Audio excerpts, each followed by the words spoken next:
ஓம் தத்சத். கவி வெங்கடாதிவருடைய லக்ஷ்மி சகஸ்திரத்தில் 21வது ஸ்தபகம். அந்த ஸ்தபகத்தை பற்றி ஒரு சின்ன அறிமுகம். இந்த ஸ்தபகத்துக்கு தசாவதார ஸ்தபகம் அப்படின்னு பேர். பெருமாள் பல அவதாரங்கள் எடுக்கிறார். அந்த அவதாரத்தில் எல்லாம் கூட தாயாரும் அதுக்கு அனுகுணமாக, அதாவது அந்த அவதாரங்களுக்கு ஒத்து போகிற மாதிரி அவதாரங்களை பண்ணுறார். அப்படி பண்ணித்தான் பெருமாள் கூட அகலகில்லே நிறையுமென்னு அலர்மேல் மங்கு விரைமார்பா அப்படின்னு சொல்கிற மாதிரி பெருமாளை விட்டு ஒரு பொழுதும் பிரியாமல் இருக்கா. அதைத்தான் இந்த தசாவதார ஸ்தபகத்தில் கிட்டத்தட்ட 36 ஸ்லோகங்களில் கவி வெங்கடாத்வரி காண்பிக்கிறார். இதில் முதல் ஸ்லோகத்தை நாம் பார்த்தோன்னா, அதாவது 10 அவதாரத்துக்கும் ஏற்ற மாதிரி பொதுவாக ஒரு ஸ்லோகமாக காண்பிச்சிருக்கார்.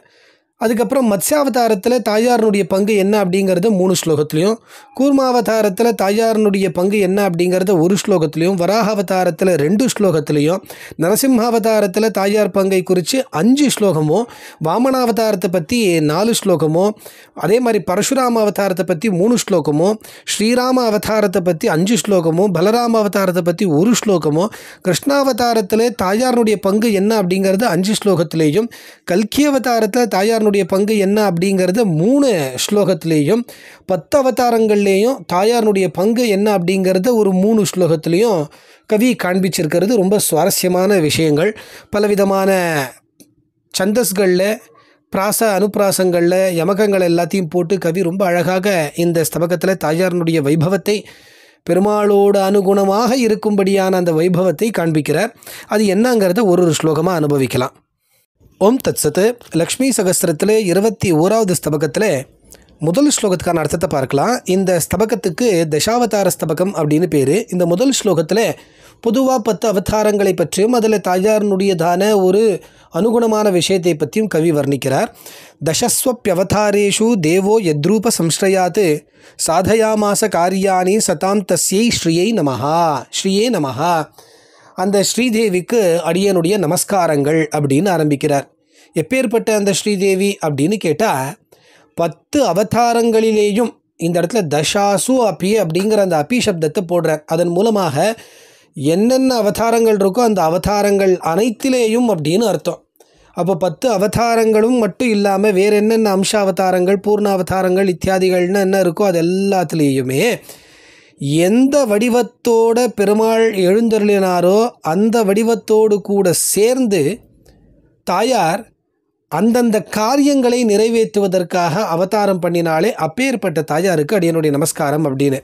அப்போ பெருமாள் உதாரணத்துக்கு நரசிம்ம அவதாரம் எடுத்தாருன்னா, தாயார் எங்கே வந்தா அப்படின்னு கேட்டால் அந்த அவதாரத்தில் பெருமாளுக்கு ஸ்ரீலக்ஷ்மியாக, அதாவது ஜெயலக்ஷ்மியாக தாயார் வந்து இருந்து அனுகூலம் பண்ணினா அப்படின்னு.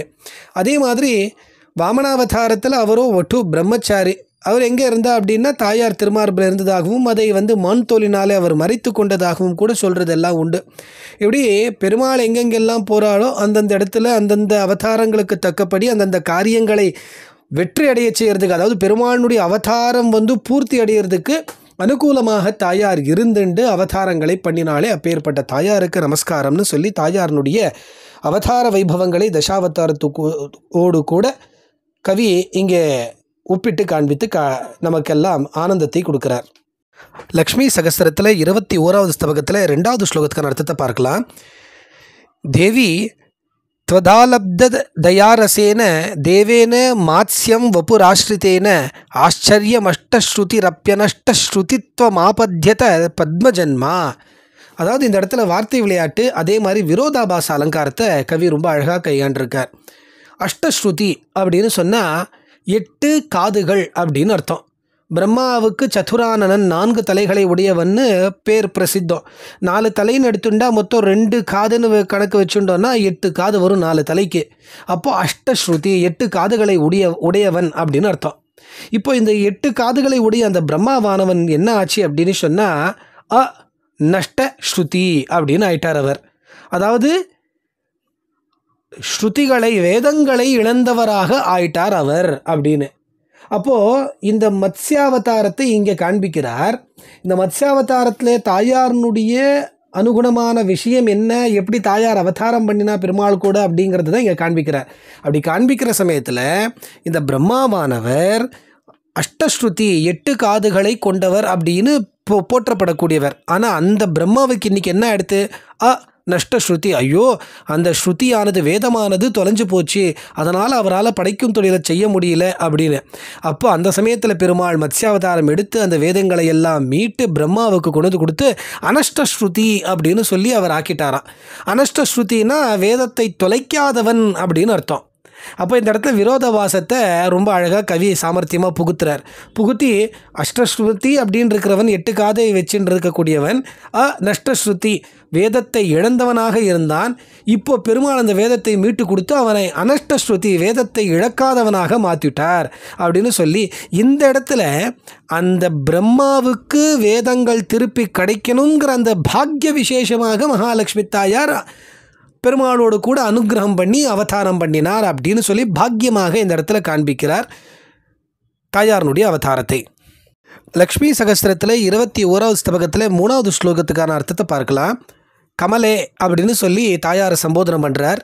கமலையே ரொம்ப அதிகமான சிரப்ரோஷிதாம், அதாவது ரொம்ப தொலைவில் போயிடுத்து, அப்படிப்பட்ட, அதாவது தொலைஞ்சு போயிடுத்துன்னு அர்த்தம். அப்படிப்பட்ட செல்வத்தை கூட உன்னுடைய திருஷ்டிஹி ஏவ, அந்த பார்வையானது க்ஷணாத்து பூயகா அப்பி ஆணையத்தி, திரும்பவும் நொடிப்பொழுதில் கொண்டு வந்துடும்.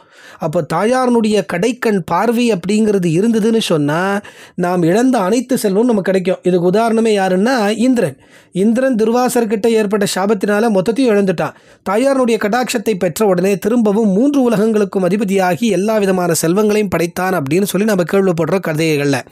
அப்போது தாயாரனுடைய கடைக்கண் பார்வைங்கிறது ஒன்று இருந்ததுன்னா ரொம்ப தூரத்தில் தொலைஞ்சு போனதோ, ரொம்ப நாள் முன்னாடி தொலைஞ்சு போனதாக இருந்தாலும் கூட அது கிடச்சிடும்.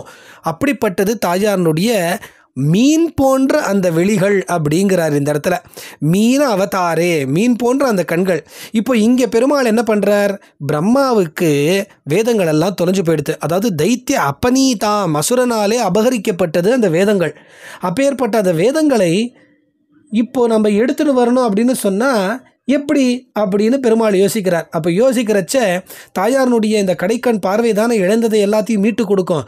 அப்போ அந்த கண்ணு எந்த வடிவத்தில் இருக்கோ அந்த அவதாரத்தை நம்ம எடுப்போம், அப்போ நமக்கும் இழந்ததெல்லாம் கிடச்சிடும் அப்படின்னு சொல்லி பெருமாள் என்ன பண்ணுறார்? தாயாரனுடைய கண் மீன் போல் இருக்குது, அப்போ நம்ம மீன் அவதாரம் எடுத்தோன்னா இந்த இழந்த எல்லாத்தையும் எப்படி அந்த மீன் போன்ற இருக்கக்கூடிய கண்கள் மீட்டு தரதோ அந்த மாதிரி இந்த அவதாரத்தை எடுத்தோமேன்னா ஒருவேளை நமக்கு காணாமல் போனது திரும்ப கிடச்சிடும் அப்படின்னு சொல்லிட்டு பெருமாள் தாயாரனுடைய கண்ணை போல இருக்கக்கூடிய அந்த மீன் அவதாரத்தை எடுத்து பிரம்மாவுக்கு வேதங்களை அசுரனிடத்திலிருந்து திரும்ப பெற்று அதை அவருக்கு கொடுத்தார். அப்படின்னு மீனாவதாரத்தில் தாயார் எப்படி இருக்கான்னா மீன் வடிவத்தில் தன் கண் அங்கே இருக்கிற மாதிரி இருக்கா அப்படின்னு சொல்லி ரொம்ப அழகாக சமர்த்தனம் பண்ணுறார் கவி தாயாரனுடைய அவதாரத்தை மீனாவதாரத்தில். ஓம் தத்சத்து. லக்ஷ்மி சகஸ்திரத்தில் 21வது ஸ்தபகத்தில் 4வது ஸ்லோகத்துக்கான அர்த்தத்தை பார்க்கலாம். இங்கேயும் மத்ஸ்யாவதாரத்தை தான் கவி வர்ணித்து காண்பிக்கிறார். அதோடு கூட தாயாரனுடைய அவதாரம் எப்படி அதில் நிகழ்ந்திருக்கு அப்படிங்கிறதையும் காண்பிக்கிறார். இங்கே சாஹி ஸ்ரீர் அமிர்தா சதா அப்படின்னு ஒரு வேத வாக்கியத்தை அழகாக காண்பிக்கிறார் ஆரம்பத்திலேயே. இந்த சாஹி ஸ்ரீர் அமிர்தா சதா அப்படின்னு சொன்னால் இந்த வேதமானது ஸ்ரீ அப்படிங்கிற நாமதேயத்தோட எல்லோருக்கும் மங்களங்களை கொடுப்பதாகவும் அமிர்தம் போல இருப்பதாகவும் இருக்குது அப்படின்னு சொல்லி வேதத்தினுடைய ஒரு பெருமையை இங்கே காண்பிக்கிறார். அதோடு கூட அது தாயாரனுடைய நாமதேயத்தை வச்சுருக்கிறதுனால தான் அது கைங்கரிய ஸ்ரீயாக இருந்துட்டு தாயாருக்கு அது கைங்கரியம் பண்ணுறது, தாயாருடைய புகழை எல்லாம் பறக்க பேசுறது. அப்படிப்பட்ட அந்த வேதங்களே இப்போது கடலில் முழுகிடுத்து அப்படின்னு சொன்ன உடனே அது எப்படியாவது மீட்டுண்டு வரணும். ஏன்னா தாயாருக்கு தாசர்களாக அது இருக்குல்ல, வேதங்கள் எல்லாம் இப்போது தாயாரனுடைய பெருமையை பேசி தாயாருக்கு கைங்கரியம் பண்ணக்கூடிய தாசர்களாக மாறிடுத்து. அப்போ அந்த வேதங்கள் தாயாரனுடைய அந்த கீர்த்தியை பாடக்கூடிய வேதங்கள் இப்போ கடலுக்குள்ளே போய் மறைஞ்சு போயிடுது அப்படின்னு சொன்னால் அப்போது அதை மீட்டு கொண்டு வந்தால் தானே திரும்ப தாயாரனுடைய புகழ்களை எல்லாம் அது பேசும். அதுக்காக பெருமாள் என்ன பண்ணாரா, தாயாருக்கு தாசர்களாக இருக்கக்கூடிய அந்த வேதங்களை போய் மீட்டு எடுத்துன்னு வந்து மீனாவதாரம் எடுத்துன்னு வந்தார். அப்படி எடுத்துன்னு வந்த அந்த பெருமாளுடைய அந்த கைங்கரியத்தை பார்க்கும் பொழுது அடியனுக்கு என்ன மனசில் தோன்றதுன்னு சொன்னால், உன்னுடைய அடியார்களாக இருக்கக்கூடிய அந்த புகழை பேசக்கூடிய வேதங்களையே பெருமாள் காப்பாற்றிட்டார்னு சொன்னால் கட்டாயம் உன்னுடைய புகழை நாங்களும் பாடிண்டே இருக்கோம், அதனால் எங்களையும் பெருமாள் கடைந்து ஏற்றுவார், இந்த சம்சார சாகரத்திலேருந்து கடைந்து ஏற்றுவார் அப்படிங்கிற நம்பிக்கை எங்களுக்கு இருக்குது. அந்த நம்பிக்கை விசுவாசமாக நீ அவதாரம் பண்ணினே, இங்கே மத்ஸ்யாவதாரத்தில் அப்படின்னு சொல்லி கவி ரொம்ப அழகாக சாமர்த்தியமாக காண்பிக்கிறார். ஒரு பக்தி ரசத்தையும் அதே போல் ஒரு பிரபத்தியினுடைய மார்க்க விசேஷங்களையும் தாயாரினிடத்தில் எந்த அளவுக்கு வாத்சல்யம் இருக்கும், கருணை இருக்கும் அப்படிங்கிறதையும் பெருமாளுடைய ஒரு கைங்கரியத்தையும் இங்கே கவி ரொம்ப அழகாக காண்பிக்கிறார். லக்ஷ்மி சகஸ்திரத்தில் 21வது ஸ்தபகத்தில் 5வது ஸ்லோகத்துக்கான அர்த்தத்தை பார்க்கலாம். தேவோ தேவி त्वय्यसौ தானவானாம் ஹந்தா ஹந்தாம் அந்தராகம் ததௌ யஹா தர்மம் கௌர்மம் தாரயஸ்துவம் த்வத்சகாயோ மாதசோயம் மந்தராகம் ததாதி. தாயே, இந்த ராட்சசர்களுக்கெல்லாம் எதிரியாக விளங்கக்கூடியவன் பெருமாள். அப்பேற்பட்ட பெருமாள் உன்னிடத்தில் எப்பொழுதுமே ஆமந்தராகத்தோடு இருக்கக்கூடியவர், அப்படின்னா அत्यதிகமான அன்போடு இருக்கக்கூடியவர். அப்படிப்பட்ட அந்த பெருமாள் இந்த தேவதானவர்களுடைய ஒரு காரியத்திற்காக ஒரு அவதாரம் பண்ணும்படியாக நேர்ந்தது. அந்த சமயத்தில் உன்னுடைய ஒரு கட்டாட்சத்தின் காரணமாக, உன்னுடைய ஒரு அனுகிரகத்தின் காரணமாக பெருமாள் இந்த கூர்ம அவதாரத்தை எடுத்தார்.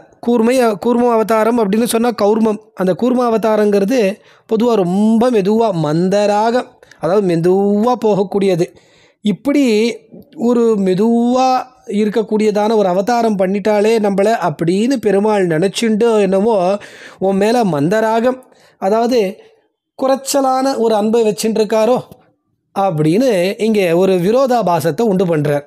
அப்படின்னா முதல் 2 வரியில் தாயாரிடத்தில் அत्यதிகமான அன்பு பெருமாளுக்கு இருக்குன்னு காண்பிச்சார். அப்படிப்பட்ட அந்த தாயாரினாலே இவர் கூர்ம அவதாரத்தை எடுத்து மெதுவாக நடக்கக்கூடியவராக இந்த அவதாரத்தை பார்த்த உடனே பெருமாளுக்கு மனசில் ஒரு சங்கடம் வந்து, என்ன இப்படி பண்ணிட்டாலே இந்த தாயார், அவ கட்டாட்சத்தினால தானே நாம் இந்த மாதிரியான ஒரு மெதுவாக நடக்கக்கூடிய ஒரு பிராணியாக அவதாரம் பண்ணியிருக்கோம் அப்படின்னு உன் மேலே அந்த அत्यதிகமாக இருந்த அன்பு இப்போ குறைஞ்சு போயிடுத்தோ அப்படின்னு, அது வாஸ்தவந்தான் அப்படிங்கிற மாதிரி ஸ்லோகத்தை விரோதாபாசமாக காண்பிக்கிறார். ஆனால் இந்த இடத்துல விரோதத்துக்கு பரிகாரம் என்ன அப்படின்னு கேட்டால், அந்த கௌர்மாவதாரத்தை கொடுத்து மாதா சோ அயம், அந்த பகவான் மந்தராகம் ததாதி, மந்தாரம் அப்படிங்கிற அந்த மலையை ராகம் தாங்கக்கூடியவராக இருக்கார். அது எல்லாமே உன்னுடைய கிருபை அப்படிங்கிறார். அப்போது பெருமாளை கூர்மாவதாரமாகவும் அவதாரம் பண்ண வச்சு அந்த சமயத்தில் அதில் வந்து அந்த மந்தார மலையை தூக்கிறதுக்கான சக்தியாகவும் கொடுத்து தாயார் அங்கே இருக்கா அந்த அவதாரத்தில், கூர்மாவதாரத்தில் அப்படின்னு காண்பிக்கிறார் கவி. லக்ஷ்மி சகஸ்திரத்தில் 21வது ஸ்தபகத்தில் 6வது ஸ்லோகத்துக்கான அர்த்தத்தை பார்க்கலாம். தாயே, இந்த பெருமாளானவர் வராக அவதாரத்தை எடுத்தார். இந்த வராக அவதாரத்தில் உன்னை வக்ஷஸ்தலத்தில் வச்சுண்டு இந்த பூமாதேவியை தன்னுடைய அந்த கோரை பற்களில் நிறுத்தி காப்பாற்றினார். அதாவது இங்கே பூமாதேவி வந்து தாயாரினுடைய அம்சம் அப்படிங்கிறத தான் இங்கே காண்பிக்கிறார். அப்படி தாயாரினுடைய அம்சமாக துவதம்சபூதாம் அப்படின்னு காண்பிக்கிறார். அப்போ உன்னுடைய அம்சமாக இருக்கக்கூடிய அந்த பூமாதேவியை தன்னுடைய கோரைப்பற்களில் நிறுத்தி இரண்யாக்ஷன் அப்படின்னு சொல்லக்கூடிய அந்த அசுரனை கொல்வதிலே எல்லா விதமான ஞானத்தையும் உடையவராக அந்த பெருமாள் இருந்தார் அப்படிங்கிறார். அப்போது தாயார் இந்த இடத்துல திருமார்பிலையும் இருந்துண்டு பூமாதேவியாகவும் அவதாரம் பண்ணி அந்த ராட்சசனை கொல்வதற்கு ஒரு ஹேத்து பூதமாக, அதாவது காரணமாக தாயார் இருந்திருக்கா. லக்ஷ்மி சகஸ்திரத்தில் 21வது ஸ்தபகத்தில் 7வது ஸ்லோகத்துக்கான அர்த்தத்தை பார்க்கலாம். ரொம்ப அழகான ஒரு சுவாரஸ்யமான விஷயத்தை கவி சொல்கிறார். தாயே, இந்த பெருமாள் வராக அவதாரம் எடுத்து பூமாதேவியை தன்னுடைய கோரை பற்களில் தாங்கி பிடிச்சிண்டார். அதுக்கு காரணம் என்னவாக இருக்கும் அப்படின்னு நான் யோசித்து பார்க்குறேன். அதுக்கு காரணம் உண்மையில் இருக்கக்கூடியதான காதல் தான் காரணம் அப்படிங்கிறார். ஏன்னா உண்மையில் இருக்கிற காதல் காரணமாக உன்னோடு உடன்பிறப்பாக இருக்கக்கூடிய பூமாதேவியின் மேலே அவருக்கு அந்த அளவுக்கு ஒரு அன்பு பாசம் எல்லாம் இருந்திருக்கு. அதனால தான் அந்த பூமாதேவியை காப்பாற்றி தன்னுடைய கோரை பற்களில் வச்சுருக்கார் அப்படின்னு. எப்படி தாயாருக்கு இவள் எப்படி சகோதரியாவா பூமாதேவி அப்படின்னு கேட்டால், தாயார் சமுத்திரத்திலிருந்து தோன்றினவள். அப்போது அதே சமுத்திரத்தில் தான் இப்போ பூமாதேவியை கொண்டு போய் அந்த இரண்யாக்ஷனும் கொண்டு போய் வச்சான்.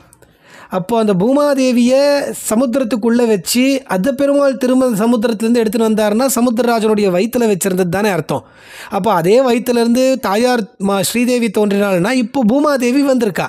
அப்போது தாயாருக்கு பூமாதேவியானவள் சகோதரி ஆயிட்டா.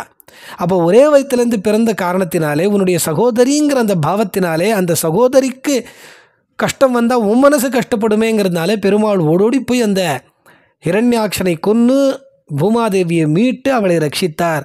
அதுக்கெல்லாம் உன் அன்பு தான் காரணம் அப்படிங்கிறார்.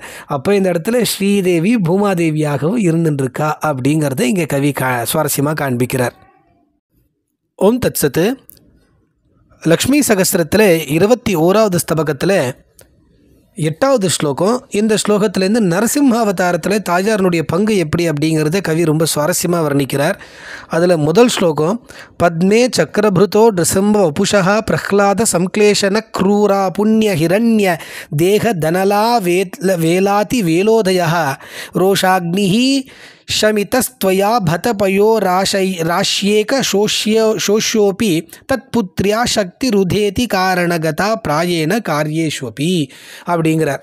அதாவது இந்த இடத்துல ஒரு நியாயத்தையும் காண்பிக்கிறார். பொதுவாக நம்ம காரணம், அதாவது ஒரு காரண வஸ்து இருக்குதுன்னு சொன்னால் அந்த காரண வஸ்துவில் இருக்கக்கூடியதான ஆற்றலானது, சக்தியானது பெரும்பாலும் அந்த காரணத்திலிருந்து உருவாகக்கூடிய காரியத்திலேயும் இருக்கும் அப்படிங்கிறார். அப்போது காரண வஸ்துவினுடைய சக்தி காரியத்திலையும் வர்றதுக்கான வாய்ப்புகள் நிறையவே உண்டு அப்படிங்கிறத நம்ம லோகத்தில் நம்ம பார்க்க முடியும். அதை தான் இங்கே காண்பிக்கிறார். எப்படி அப்படின்னு கேட்டால், இந்த நரசிம்மாவதாரம் கொண்டு பெருமாள் பிரஹ்லாதனுக்கு தீங்கு இழைத்தான் அப்படிங்கிற காரணத்தினாலே அந்த ஹிரண்ய கஷ்யபு அப்படிங்கிற ராட்சசனுடைய தேகத்தை பிளக்கிற சமயத்தில் அப்படியே கோபம் பொங்கி எழுந்ததான். அது எப்படி இருந்தது அப்படின்னா, அப்படியே பெரிய கனலாக அந்த நெருப்பு எரிஞ்சால் எப்படி இருக்குமோ அந்த மாதிரி 1000 சூரியன் சேர்ந்தால் எப்படி இருக்குமோ அந்த அளவுக்கு இதுவாக இருந்ததான். அப்போது அப்படிப்பட்ட அந்த உக்கிரத்தை எதால் தணிக்க முடியும் அப்படின்னு கேட்டால் அந்த நெருப்பை கடல்னால் மட்டும்தான் தணிக்க முடியுமா. அப்போது அந்த நரசிம்மனுடைய கோபத்தை நீ நொடிப்பொழுதில் போக்கினியே. அப்போது இதுலேருந்து என்ன தெரியறது அப்படின்னா, நீ கடல்லேருந்து அவதாரம் பண்ணினதுனாலே அந்த காரண வஸ்துவான கடலினுடைய அந்த தீயை அணைக்கும் சக்தியானது அதிலிருந்து வெளிப்பட்ட காரியமான உன்னிடத்திலேயும் பிரதிபலிக்கிறதுங்கிறது ஆச்சரியப்படும்படியான விஷயமே கிடையாது, சாதாரண விஷயந்தான். ஏன்னா காரண வஸ்துலேருந்து காரிய வஸ்துவுக்கோ அந்த சக்தி சாமர்த்தியங்கள் பெரும்பாலும் வரும் அப்படிங்கிறார். அப்போது தாயார் பெருமாளினுடைய அந்த கோபத்தை, உக்ரத்தை தணித்தவள் அப்படிங்கிறது மூலமாக இந்த இடத்துல தாயாருடைய அவதார வைபவங்களை காண்பிக்கிறார் கவி. லக்ஷ்மி சகஸ்திரத்தில் 21வது ஸ்தபகத்தில் 9வது ஸ்லோகத்துக்கான அர்த்தத்தை பார்க்கலாம். ஷரண்யபூதாம் ஸ்ருதிரிந்திரேயாம் ஹிரண்யவர்ணாம் ஹரிணீமபானீத் சாதிவ்ய சிம்ஹஸ்ய ஹிரண்யபேத்து நிஷங்கமங்கே ரமதே கதந்துவம். தாயே, இந்த பெருமாளுடைய மடியில் நீ எப்படி உட்காந்துருக்க, எனக்கு ஆச்சரியமாக இருக்குது அப்படிங்கிறார். என்ன அது ஆச்சரியத்துக்கான காரணங்கள் என்ன அப்படின்னு பார்த்தோன்னா, பொதுவாக ஹிரண்யவர்ணாம் ஹரிணீம் சுவர்ண ரஜஸ்ரஜாம் அப்படின்னு சொல்லி ஸ்ரீசுக்தத்தில் வாக்கியம் வரும். அதை இங்கே அப்படியே காண்பிச்சிருக்கார். தாயார் ஹிரண்யவர்ணாம், அதாவது ஹிரண்யம் அப்படின்னு சொன்னால் தங்கமயமானவள் அப்படின்னு அர்த்தம், பொன்னிறமானவள், அப்படிப்பட்ட ஒரு வர்ணத்தை உடையவள் அப்படின்னு இங்கே. அதே சமயத்தில் ஹிரண்யவர்ணாம் அப்படின்னு சொன்னால் இந்த ஹிரண்ய அப்படிங்கிற வார்த்தைக்கு தங்கம் அப்படின்னும் ஹிரண்யாக்ஷன் அசுரன் அப்படிங்கிறதும் ஒரு அர்த்தம் இருக்குது. அப்போ ஹிரண்யவர்ணம்னா அந்த அசுரனோடு சேர்ந்தவனாக இருக்கே நீ. வர்ணம் அதாவது வார்த்தைகளில் ஒரே இதுவாக இருக்குது. ஹிரண்யவர்ணம் தங்க நிறமாக இருக்கக்கூடியவள், ஹிரண்யம் அப்படின்னா அந்த ராட்சசன். இப்போ ரெண்டுத்துக்கும் ஒரே பேராக இருந்தாலும் கூட அந்த ராட்சசனை பேர் அப்படிங்கிற இதை நீ வச்சுட்டு இருக்கிறதுனால உன்னை எப்படி அவர் பெருமாள் எதுவும் பண்ணாமல் இருக்கார், இது எனக்கு ஒரு ஆச்சரியம் அப்படிங்கிறார். அப்படின்னா என்ன அர்த்தம், பேருனாலேயே பெருமாளுக்கு அந்தளவுக்கு ஒரு கோபமாக இந்த ராட்சசன் எந்த அளவுக்கு இந்த பிரகல்லாத குழந்தையை பாடுபடுத்திட்டான்னு. அப்போ அந்த இரண்யன்னு பேர் கேட்டால் கூட பெருமாளுக்கு கோபம் அவனை சம்ஹாரம் பண்ணுறதுல ஒரு முக்கிய லட்சியமாக வச்சுட்டு இருந்தவர். உனக்கும் அப்படி பேர் இருக்கே, வர்ணம் அந்த எழுத்துக்கள் இருக்கே, அப்படி இருக்கச்சு அது எப்படி அது நீ அந்த பெருமாள்கிட்ட பயம் இல்லாமல் உட்காந்துருக்க அப்படின்னு ஒரு ஆச்சரியம் எனக்கு. ரெண்டாவது, ஹிரண்யம் அப்படின்னா இந்த ஹிரண்யவர்ணம் ஹரிணி. இந்த ஹரிணி அப்படின்னு சொன்னால் அதுக்கு பெருமாள் ஹரியான அந்த பெருமாளுடைய பத்னின்னு ஒரு அர்த்தம், இன்னொன்று மான் அப்படின்னு அர்த்தம். மான் பொதுவாக தனக்கு பயம் ஏற்படுத்தக்கூடிய சிங்கத்தை கண்டால் பயந்து ஓடிடும். ஆனால் நரசிம்மாவதாரமாக உன்னுடைய கணவன் இருக்கச்சே, ஹரிணியான மானான நீ இப்படி பயமே இல்லாமல் அவர் மடியில் உட்காந்துட்டு இருக்க. இது எனக்கு ஆச்சரியத்தை ஏற்படுத்துறது. அடுத்தது ஷரண்ய பூதாம். ஷரண்ய பூதாம் அப்படின்னா தாயாரை யார் யாரெல்லாம் அடைகிறார்களோ அவர்களை எல்லாம் காப்பாற்றக்கூடியவள் அப்படின்னு தாயாருக்கு ஒரு பேர் உண்டு. இப்போ ஷரண்ய பூதாம் அப்படின்னு சொன்னால் இப்படி ஷரண்யனாக தன்னை அண்டினவர்களை எல்லாம் ரட்சிக்கக்கூடியவளான தாயார் இப்படி பயத்தை ஏற்படுத்தக்கூடிய அந்த கோரமாக இருக்கக்கூடிய அந்த பெருமாளிடத்தில் எப்படி கொஞ்சம் கூட சங்கையே, அதாவது சந்தேகமே இல்லாமல் எப்படி உட்கார்ந்துட்டுருக்கா, பயமே இல்லாமல், இது எனக்கு ஆச்சரியத்தை மேலும் உண்டாக்குறது அப்படின்னு சொல்லி கவி காண்பிக்கிறார். இதில் தாயாரனுடைய இருப்பு சாட்சாத்தாக தெரிகிறது. லக்ஷ்மி சகஸ்திரத்தில் 21வது ஸ்தபகத்தில் 10வது ஸ்லோகத்துக்கான அர்த்தத்தை பார்க்கலாம். அவனமேவ சதா கலையன்னு கஜ வியசன பங்க கிருதத்புத கேசரி ஹரிண லக்ஷண திருஷ்டிரயம் துவயாப்யவலயாம்ப குணேன வசீகிருதா. பெருமாளை, அதாவது நரசிம்மாவதாரத்தை இங்கே காண்பிக்கிறார் கவி. அதில் தாயாரனுடைய அவதார வைபவத்தை காண்பிக்கிறார். இங்கே எப்படி அப்படின்னு கேட்டால், பெருமாளை லக்ஷ்மி நரசிம்மனை அத்புத கேசரி அப்படின்னு சுவாமி தேசிகன் காமாசிகாசகத்தில் சொல்கிறாப்புல, அதை இவர் இங்கே அற்புதமான கேசரின்னு பெரியவர்கள்லாம் சொல்கிறாலே, அதுக்கு காரணம் என்னவாக இருக்கும், இதுவாக இருக்குமோ அப்படின்னு சொல்லி 4 காரணங்களை சொல்கிறார். அதில் முதல் காரணம் என்ன அப்படின்னா, பொதுவாக இந்த சிங்கங்கள்லாம் வனத்தில் இருக்கக்கூடியது. ஆனால் இவர் அவனம் அப்படின்னு, அதாவது வனம் இல்லாதது, காடு இல்லாதது அப்படின்னு அர்த்தம். இந்த அவனம் அப்படின்னு சொன்னால் இன்னொரு அர்த்தமும் உண்டு, அதாவது எல்லோரையும் ரட்சிப்பது அப்படின்னு அர்த்தம். அப்போது இந்த நரசிம்மரான இந்த சிங்கமானது காட்டில் இல்லாமல் எல்லோரையும் ரட்சிக்கக்கூடியதான ஒரு காரியத்தை பண்ணுறதுனால இது அத்புத கேசரின்னு சொல்லியிருப்பா அப்படின்னு ஒரு காரணத்தை சொல்கிறார். ரெண்டாவது, இந்த நரசிம்மரை அத்புத கேசரின்னு சொல்கிறதுக்கு காரணம் என்ன அப்படின்னு பார்த்தோன்னா, பொதுவாக யானைகளுடைய கூட்டத்தை பயம்படுத்தி அந்த யானைகளுடைய மத்தகத்தை பிளந்து அதை உட்கொள்ளக்கூடியது சிங்கங்கள். அப்படிப்பட்ட இந்த சிங்கமானது முன்னாடி ஒரு காலத்தில் முதலினுடைய வாயில் தன்னுடைய கால் பிடிபட்டு, அம்மா என்னை ஆதி மூலமே என்னை காப்பாற்றுன்னு சொல்கிறச்ச ஓடி அந்த யானையை காப்பாற்றினதே.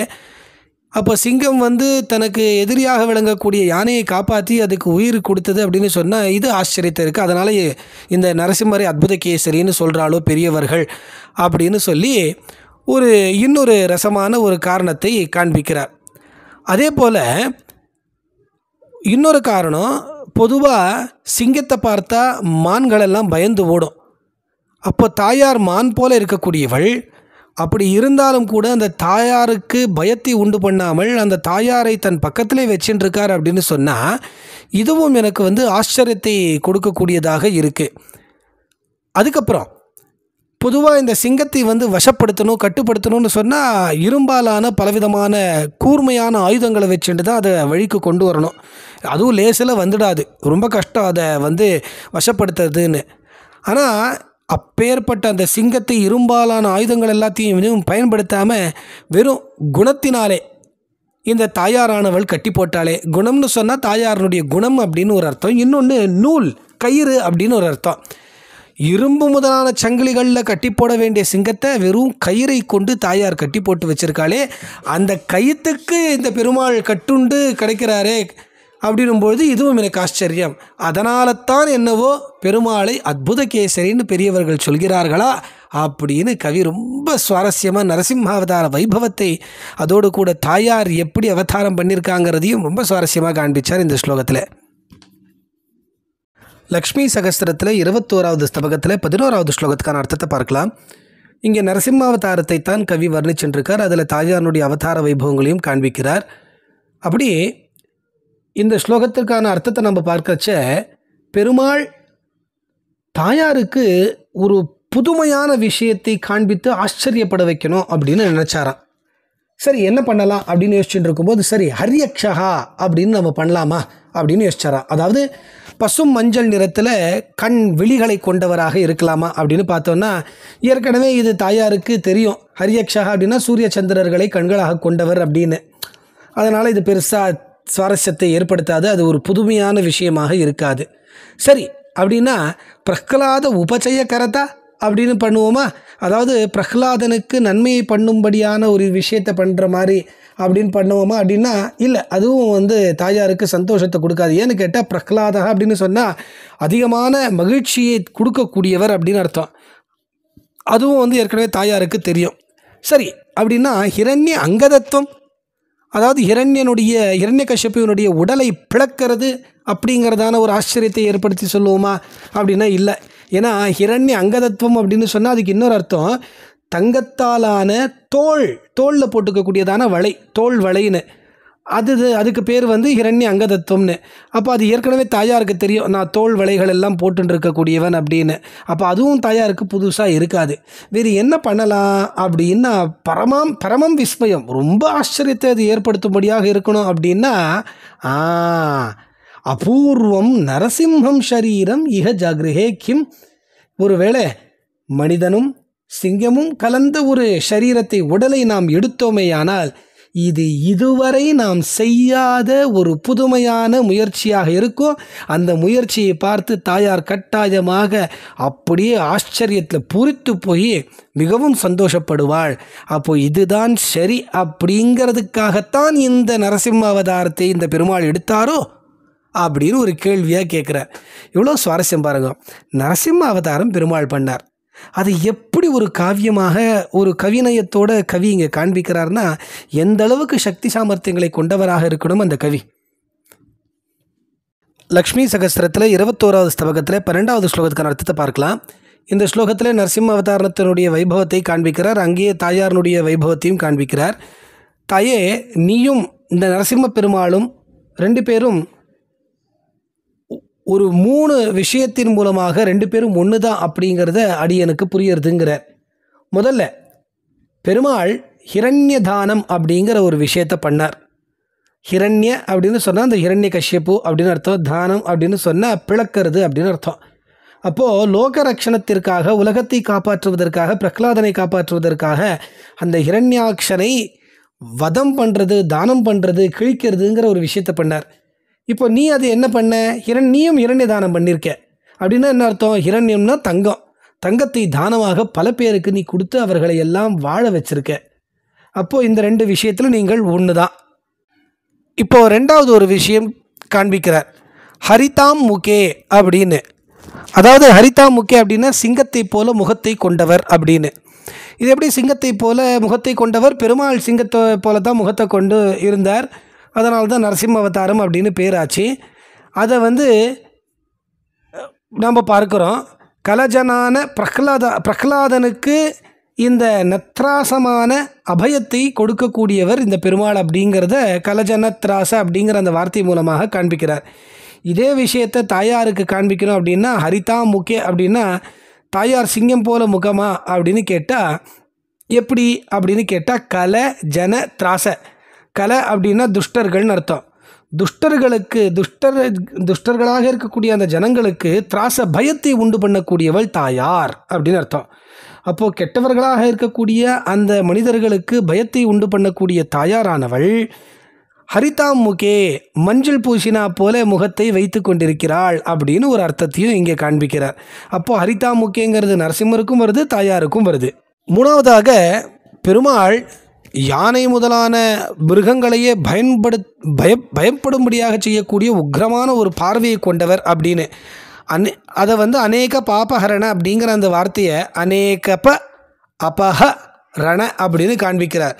இந்த யானைகளுடைய கூட்டத்தையே அப்படியே நடுங்க செய்யக்கூடியவர் அவர் அப்படின்னு. இப்போ தாயாருக்கு அந்த உக்ரமான முகம் அப்படிங்கிறது கிடையவே கிடையாது, சாந்த ஸ்வரூபிணி அவள். அப்போ எப்படி அந்த அநேக பாபஹரணங்கிறத பிரிக்கலான்னா அநேக பாபஹரண அப்படின்னு பலவிதமான பாவங்களை செய்திருக்கக்கூடிய மனிதர்களுடைய அந்த பாவங்களை எல்லாம் அபகரிக்கக்கூடியவள் தாயார், அதாவது ஒன்றுமில்லாதாக ஆக்கக்கூடியவள். அப்போ தாயாருக்கும் அநேக பாபஹரண அப்படின்னு அந்த சிங்கத்துக்கு இருக்கக்கூடியதான விசேஷம் உனக்கு 3வதாகவும் இருக்குது. அப்போ இதன் மூலமாகத்தான் நான் சொல்கிறேன் நீயும் சிங்கமும் 2 பேரும் ஒன்று தான் அப்படின்னு. லக்ஷ்மி சகஸ்திரத்தில் 21வது ஸ்தபகத்தில் 13வது ஸ்லோகத்தை பார்க்கலாம். இந்த ஸ்லோகத்தில் வாமனாவதாரத்தையும் அதில் தாயாருடைய அவதார வைபவங்களையும் காண்பிக்கிறார். தாயே, பொதுவாக ஒரு நிகழ்ச்சி அந்த நிகழ்ச்சிக்கு காரணம் சொல்கிறதுல அபிப்பிராய பேதம் அப்படிங்கிறது, அதாவது கருத்து வேறுபாடுகள் அப்படிங்கிறது வர்றதுக்கான வாய்ப்புகள் நிறையவே உண்டு. அப்படி பார்க்குறச்ச வாமனாவதாரத்தில் பெருமாள் பிரம்மச்சாரியாக வந்தார். வந்து இந்த மகாபலி சக்கரவர்த்தி கிட்ட 3 அடி மண் கேட்டார். கேட்டப்போ நீ மார்பில் அப்பயும் நீ உட்காந்துட்டு இருந்த, அப்படி உட்காந்துட்டு இருந்த ஒன்றை மான்தோலினாலே பெருமாள் மறைச்சார். எதுக்காக மறைச்சார் அப்படின்னு சொன்னால், எங்கே நீ வந்து கண்ணுக்கு பட்டே அப்படின்னு சொன்னால், இவன் வந்திருக்கக்கூடியது அந்த பிரம்மச்சாரி அல்ல, இது மகாவிஷ்ணு அப்படின்னு சொல்லி இந்த பலி சக்கரவர்த்தி தெரிஞ்சுட்டு கடைசியில் அந்த 3 அடி மண்ணை கொடுக்காமல் போயிடுவானோ அப்படிங்கிறதுக்காக பெருமாள் அதை மறைத்தார் அப்படின்னு சொல்லி புராணங்கள் சொல்கிறது உண்டு.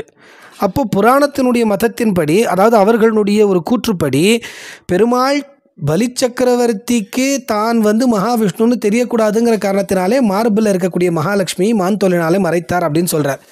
இருக்கட்டும், அதை நாங்கள் ஒத்துக்கிறோம். இருந்தாலும் கூட எங்களுக்கு என்ன தோன்றது அப்படின்னு சொன்னால், தாயாருனுடைய கட்டாட்சம் இப்போது மகாபலி சக்கரவர்த்தி முன்னாடி வந்து நின்னான்னா அவன் மேலே தான் விழும். அப்படி அவன் மேலே விழுந்ததுன்னு சொன்னால் அவன் திரும்பவும் இந்த 3 உலக ராஜ்யங்களை அடைவான்.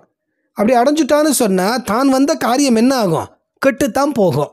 அப்போ பெருமாள் இந்த வாமனாவதாரமாக குள்ளமாக வந்து இருந்து பண்ண அத்தனை காரியமும் கெட்டு போகும். அதனால தான் உன்னுடைய கட்டாட்சம் அவர் மேலே விழுந்துடக்கூடாதுங்கிறதுக்காகத்தான் பெருமாள் உன்னை வந்து திருமார்பில் இருக்கக்கூடிய உன்னை மான்தோலினாலே மறைத்தாரா அப்படிங்கிற மாதிரி இங்கே நாங்கள் காரணம் சொல்கிறோம் அப்படிங்கிறார். அதனால் அபிப்பிராய பேதம் வரலாம், தப்பில்லை. இருந்தாலும் எங்களுக்கு தோன்ற கருத்து இது அப்படிங்கிற மாதிரி கவி இங்கே காண்பிக்கிறார். லக்ஷ்மி சகஸ்திரத்தில் 21வது ஸ்தபகத்தில் 14வது ஸ்லோகத்தினுடைய அர்த்தத்தை பார்க்கலாம். இந்த ஸ்லோகத்திலையும் வாமனாவதாரத்தை தான் வர்ணிக்கிறார்.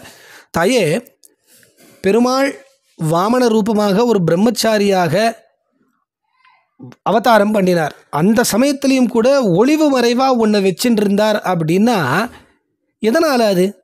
அதுக்கு ஏதாவது காரணம் இருக்குமே. ஒருவேளை அந்த பிரம்மச்சாரியாக வந்திருக்கார் அப்படின்னு சொன்னால் உன்னை அங்கேயே விட்டுட்டு வந்திருக்கலாமே. அப்படி இருந்தும் கூட உன்னை ஏன் பக்கத்தில் வச்சுட்டு இருந்தார் அப்படின்னு கேட்டால், அந்த பெருமாளுக்கு அந்த அவதாரம் முடியறதுக்கு காரணமாக இருந்தவள் நீதான்.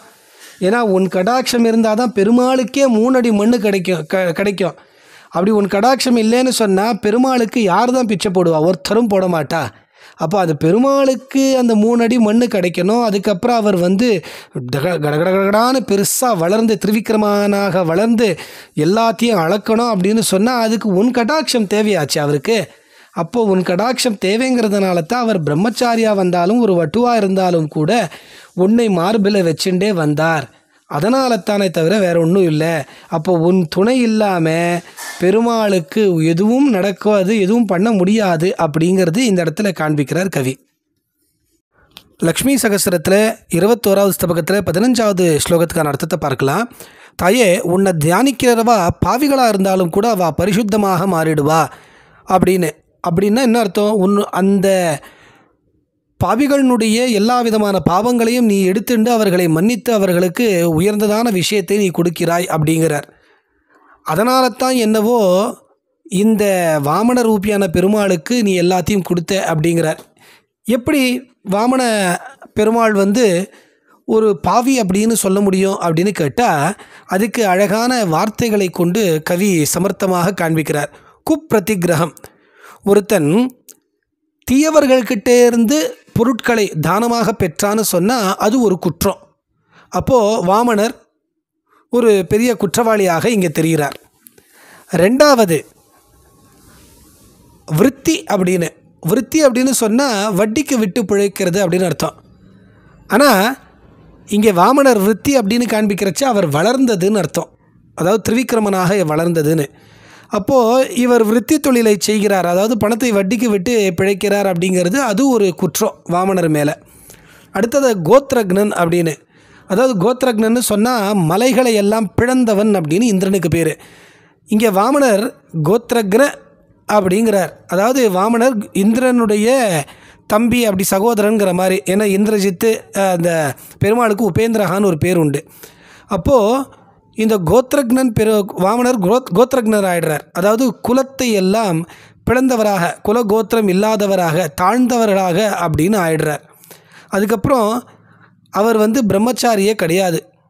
ஏன்னு கேட்டால் தாயாரனுடைய கணவன் அவர்.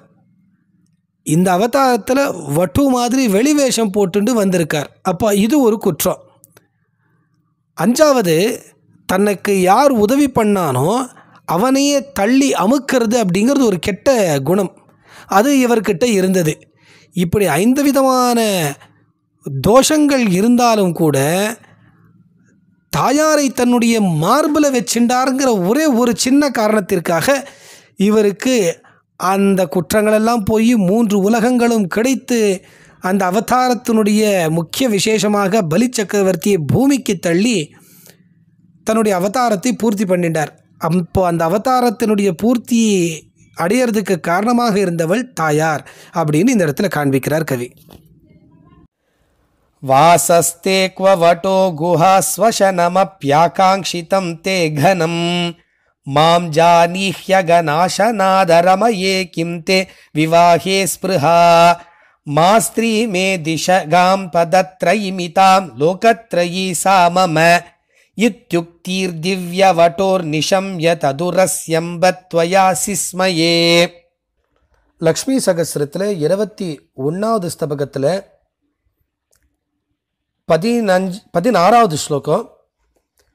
இந்த ஸ்லோகத்தில் வாமனாவதாரத்தை பற்றி ரொம்ப அழகாக காண்பிக்கிறார். இப்போ இந்த ஸ்லோகமே எப்படி இருக்கு அப்படின்னு சொன்னால், மகாபலி சக்கரவர்த்திக்கும் வாமனருக்கும் நடுவில் நடக்கக்கூடியதான ஒரு உரையாடல், கான்வர்சேஷன் மாதிரி அமைக்கப்பட்டிருக்கு. முதல்ல பலி சக்கரவர்த்தி கேட்குறார், வாசஸ்தே கோ வட்டோ அப்படின்னு. ஹே வட்டோ, ஏ சின்ன சிறுவனே, உனக்கு வாசஸ்தலம் எது? நீ எங்கே வசிக்கிற, எங்கே இருக்க அப்படின்னு கேட்குறார். அதுக்கு உடனே வாமனர் பதில் சொல்கிறார், குஹாசு, நான் குகைகளில் வாசம் பண்ணுகிறேன் அப்படின்னு. இங்கே சூக்ஷ்மமான ஒரு அர்த்தமும் இருக்குது. குஹாசு அப்படின்னு சொன்னால் தஹராகாசம் அப்படின்னு சொல்லுவா. அதுக்கு பேர் குஹான்னா. இந்த உபனிஷத்துக்கள்லாம் வரக்கூடியது. அந்த தஹராகாசம்ங்கிறத புரிஞ்சுக்காம, இவர் பரமாத்மான்னு தெரிஞ்சுக்காம பலி சக்கரவர்த்தி, ஓ அப்படியா, நீ குகையில் இருக்கக்கூடியவனா, சரி சரி சரி சரி போட்டோம். அசனமப்யாகாங்ஷிதம் தே கனம், கனம்னா அதிகப்படியானதுன்னு அர்த்தம். அப்போ அப்படின்னா சரி பையா, நீ குகையில் இருக்கேன்னு சொல்லிட்ட, அப்போ அப்படின்னா உனக்கு சாப்பாட்டுக்கு கஷ்டமாக இருக்கும், உனக்கு நிறைய கனம் அதிகப்படியான சாப்பாடு எல்லாம் நான் கொடுக்கட்டுமா அப்படின்னு கேட்குற. உடனே அதுக்கு மகாவிஷ்ணு வாமனர் என்ன சொல்றாருன்னா, மாம், வேண்டாம், எனக்கு வேண்டாம். ஜானி அகநாசனாதரமையே, நான் யாருன்னு தெரியுமா? அகநாசனன். இங்க அகநாசனன்னா சாப்பாடு தேவையில்லாதவன் அர்த்தம். கன அப்படின்னா அதிகப்படியான, அசனம்னா சாப்பாடு. அதிகப்படியான சாப்பாடு உனக்கு தரட்டுமான்னு அவர் கேட்டார் பலி சக்கரவர்த்தி. இவர் மா, எனக்கு வேண்டாம், நான் அகநாசன, அதிகப்படியாக சாப்பிட்றவன் கிடையாது அப்படின்னு என்ன அர்த்தம்? எவ்வளோ அளவு எனக்கு குறிப்பிட்டிருக்கோ அதை நான் சாப்பிடுவேன்னு. அஷ்டகிராசோர் முனேர் பக்ஷகான்னு ஒரு ஸ்லோகம் வரும். ஒருத்தர் எவ்வளோ சாப்பிடணும்னு. பிரம்மச்சாரிக்கு கணக்கே கிடையாது அப்படின்னு ஒன்று உண்டு. நாங்கள் பாடசாலையில் இதுதான் அடிக்கடி சொல்லிகிட்டே இருப்பேன். எங்கள் வாத்தியார் சொல்கிறச்சா, கொஞ்சமாக சாப்பிடுங்கடா, சாப்பிட்டுட்டு தூங்காதீங்கடா அப்படிம்ப. சுவாமி, அஷ்டகிராசம் முனிகளுக்குத்தான் 8 கைப்பிடி அளவு சாப்பிடணும் அப்படின்னு சொல்லியிருக்கேன். பிரம்மச்சாரி யதேஷ்டம் பிரம்மச்சாரி நாம் அப்படின்னு சொல்லியிருக்கேன் சுவாமி, அதனால் நாங்கள் சாப்பிட்றோம் சுவாமி அப்படிம்போம். அந்த மாதிரி இவருக்கு கொஞ்சமாக தான் நான் சாப்பிடேன்னு உனக்கு தெரியாதா அப்படின்னு பலி சக்கரவர்த்தி கிட்ட வாமனர் சொல்கிறார். இங்கே இன்னொரு அர்த்தம் இருக்கு. அகநாசனஹா அப்படின்னு சொன்னால், அகஹான்னா பாவங்கள், நாசனஹான்னா அழிக்கக்கூடியவர். நான் பாவத்தை எல்லாம் அழிக்கக்கூடிய பரமாத்மான்னு உனக்கு தெரியாதா அப்படின்னு கேட்குறார். அவனுக்கு அது புரியல, மகாபலிக்கு அது புரியல. சரின்னு அதுக்கப்புறம் இன்னொரு கேள்வி கேட்குறான். கிம் தே விவாஹே ஸ்பிருஹா, சரிப்பா, தங்கறதுக்கு இடம் வேணான்ட்டு, சாப்பிட்றதுக்கு கொடுக்கட்டுமான்னு கேட்டால் அதுவும் வேணான்ட்ட. சரி, உனக்கு கல்யாணம் பண்ணி வைக்கட்டுமா, நீ சின்ன பிரம்மச்சாரியா இருக்கே, சின்ன பையனா இருக்கே, உனக்கு கல்யாணம் பண்ணி வைக்கட்டுமா, விவாகத்தில் உனக்கு ஆசை இருக்கா அப்படிங்கிற. உடனே அதுக்கு அவர், மா ஸ்திரீமே, எனக்கு ஸ்திரீ பெண்ணு வேண்டாம் அப்படிங்கிற. இந்த இடத்துல இன்னொரு சூக்ஷ்மமான விஷயம். மா அப்படின்னு சொன்னா மகாலட்சுமின்னு அர்த்தம். அகாரே நோச்சத்தே விஷ்ணு சர்வலோகேஸ்வரேரிஹி உகாரே நோச்சத்தே தத்தான்னு உகாரமாகவும் மகாலட்சுமியை பிரணவத்தில் சொல்றது உண்டு. இங்கே மகாரத்தினால மகாலட்சுமி அப்படின்லாம் சொல்றது உண்டு. மகாலட்சுமி அப்படின்னு, மாலோலன் அப்படின்னு சொல்றது உண்டு. நரசிம்மர், அஹோபில மடத்தில் எழுந்தருள் இருக்கக்கூடிய நரசிம்மர் மாலோல நரசிம்மர். மாலோலன் அப்படின்னு சொன்னா மகாலட்சுமி இடத்திலேயே ரமிக்க கூடியவன் மாலோலன் அர்த்தம். அப்பேற்பட்ட வசத்தியான அந்த தெய்வம் அந்த பெருமாள். அப்போ மான்னு சொன்னா மகாலட்சுமின்னு அர்த்தம். மாஸ்திரீமே, எனக்கு மகாலட்சுமின்ற ஒரு பொண்ணு இருக்காங்கிறத புரிஞ்சுக்காம இவர் பெண்ணு வேணான்னு சொல்றாரான்னு பலி சக்கரவர்த்தி விட்டுட்டானா. அதுக்கப்புறம் சரிப்பா, இப்போ வாமனர் நேரா கேட்கிற, சுவாமி நீர் அது வேணுமா இது வேணுமா அது இதெல்லாம் கேட்டு இருக்காது, எனக்கு என்ன வேணும் நானே சொல்லிடுறேன். எனக்கு என்ன வேணும்னா திஷ காம் பதத்ரயிமிதாம் லோகத்ரயி சாமமே மம, எனக்கு 3 அடி மண்ணு கொடுங்கோ, அதுவே எனக்கு 3 உலகத்துக்கு சமானம் அப்படிங்கிற. உடனே இவர் என்ன பண்ண போறாருங்கிறது தெரியாதனால, அவ்வளவுதானேப்பா நீ ஆசைப்பட்டது என்னவோ நான் அதையே கொடுத்துட்றேன் எடுத்துக்கோ போ அப்படின்னு சொல்லி கொடுத்துட்டார் அப்படின்னு. இந்த இடத்துல 3 உலகத்தையும் அவர் 3 அடிகள்னால அழைக்க போறாருங்கிறது தெரியாம இவன் அதையும் கொடுத்துட்டான் அப்படின்னு. இப்போ இதெல்லாம் நடந்ததுக்கு காரணம் நடந்துட்டு இருக்கா இத்தனை விஷயம், இந்த கான்வர்சேஷன் நடக்கிறதா 2 பேருக்குள்ள உரையாடல்.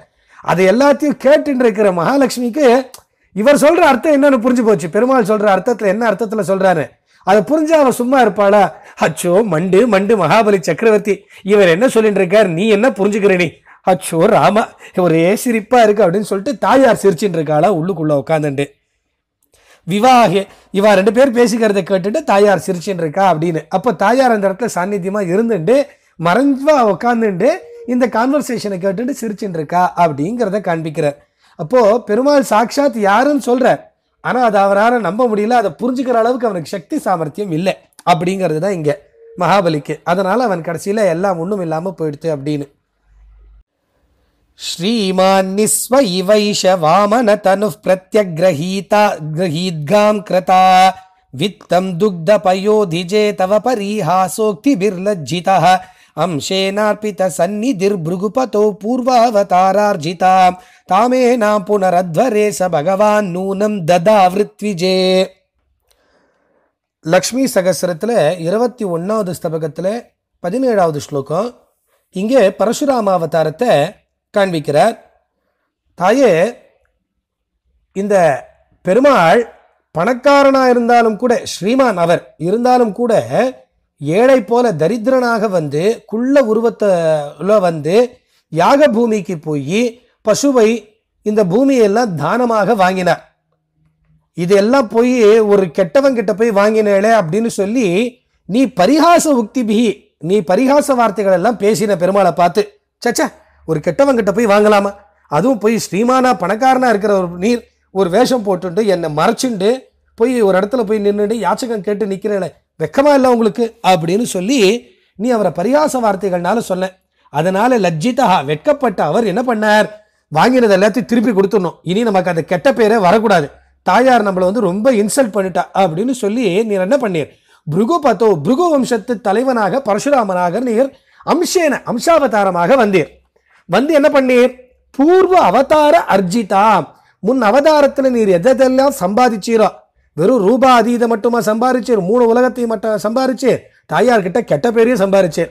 அந்த சம்பாதிச்சது எல்லாத்தையும் திருப்பி கொடுத்துடணும்னு என்ன பண்ணீர், ஏனா அந்த பசுவை நிலத்தை எல்லாத்தையும் சபகவான் அத்வரே ரித்விஜே, ரித்விக்காக யாகம் பண்றச்ச அந்த ரித்விக்கா இருந்த கஷ்யப மகரிஷிக்கு புனகா திரும்பவும் ததோ கொடுத்துட்டீர். ஏன்னா கஷ்யப மகரிஷி தான் பெரிய யாகம் பண்ணார், அந்த யாகத்துல ரித்விக்கா இருந்தார், ரித்விக்கு வந்து கொடுக்கணும். அப்ப பரசுராம அவதாரமா இருக்கிறச்ச அவர் என்ன பண்ணார், பசு எல்லாத்தையும் கொடுத்தார் இல்லையா. ஆனால் ஆக்சுவலி பசு இதெல்லாம் வந்தது கஷ்யப மகரிஷிக்கு தான், அந்த காமதேனு பசு அப்புறம் பூமி இதெல்லாமே இருந்தது.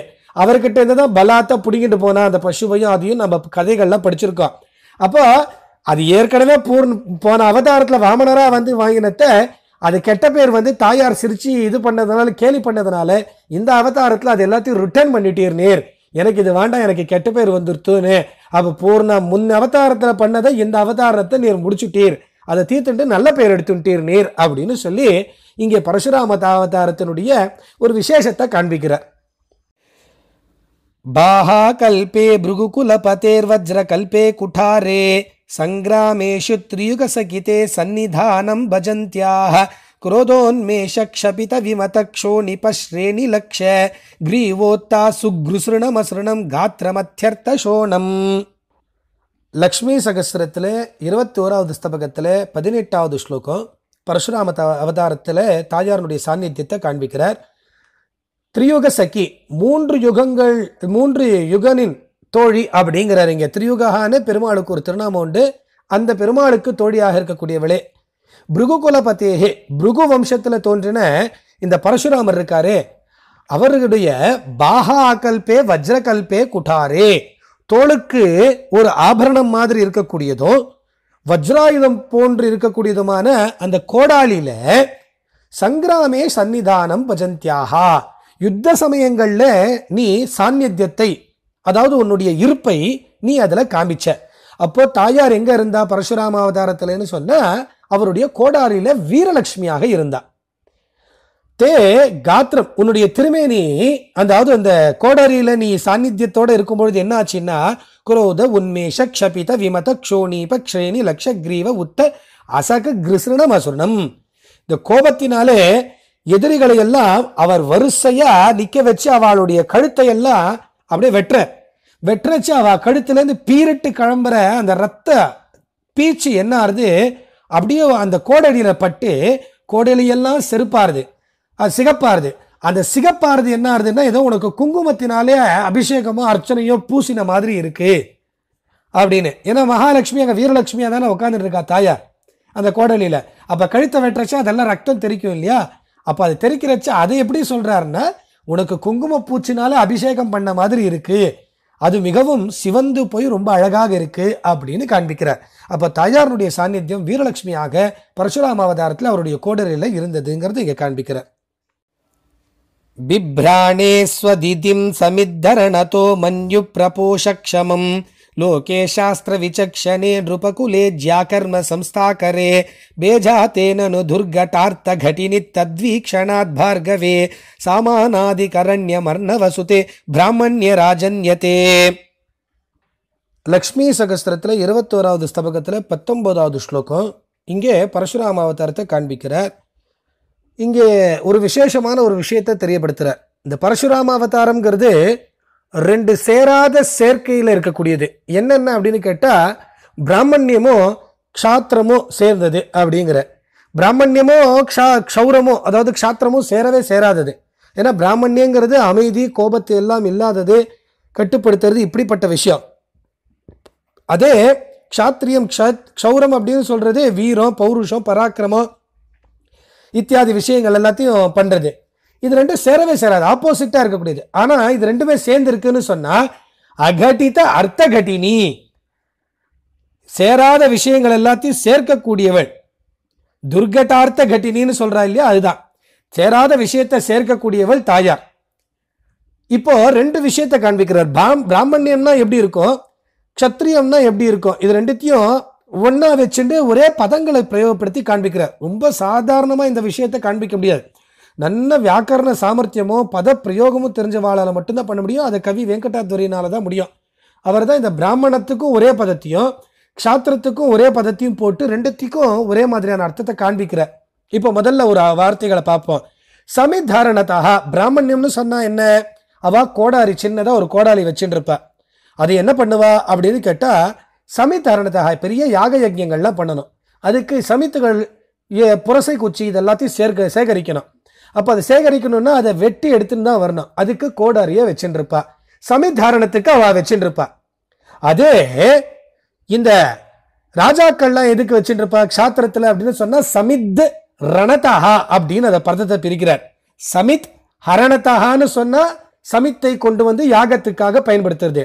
சமித்த ரணதஹா அப்படின்னு சொன்னா கொழுந்து விட்டெறியக்கூடிய யுத்தத்தில் அப்படின்னு அர்த்தம். அடுத்தது இந்த இடத்துல மன்யுஹு அப்படின்னு ஒரு வார்த்தையை பயன்படுத்துறார். மன்யு அப்படின்னு சொன்னா யாகத்துக்கு ஒரு பேர் உண்டு, இன்னொன்று பேரு கோபம் அப்படின்னு அர்த்தம். அப்போ மன்யு பிராமணியத்துல என்ன ஆகும்னா, மன்யு யாகத்தை வளர்க்கறதுக்காக சமித்துகளை கொண்டு வருது, சமித் ஹரணதஹா அப்படின்னு. அதே இந்த கோதா இது கொழுந்து விட்டெறியக்கூடிய இந்த யுத்தத்து இருக்க, யுத்தத்துல மன்யு கோபத்தை வளர்க்கக்கூடியது அப்படின்னு. என்னது, சவிதிம் கோடரி. அப்போ அங்க சமித்தை கொண்டு வந்து யாகத்துல போட்டு ஹோமம் பண்றதுக்கு சமித்து தேவை, இது கோடரி தேவைப்படுறது. இங்க கொழுந்து விட்டெறியக்கூடிய யுத்தத்துல கோபத்தை வளர்க்கக்கூடியதுக்கு கோடரி தேவைப்படுறது ராஜாக்களுக்கு. அப்ப பிராமணியம் க்ஷத்ரியத்துல 2 பேருமே கோடரி வச்சுட்டு இருக்கா.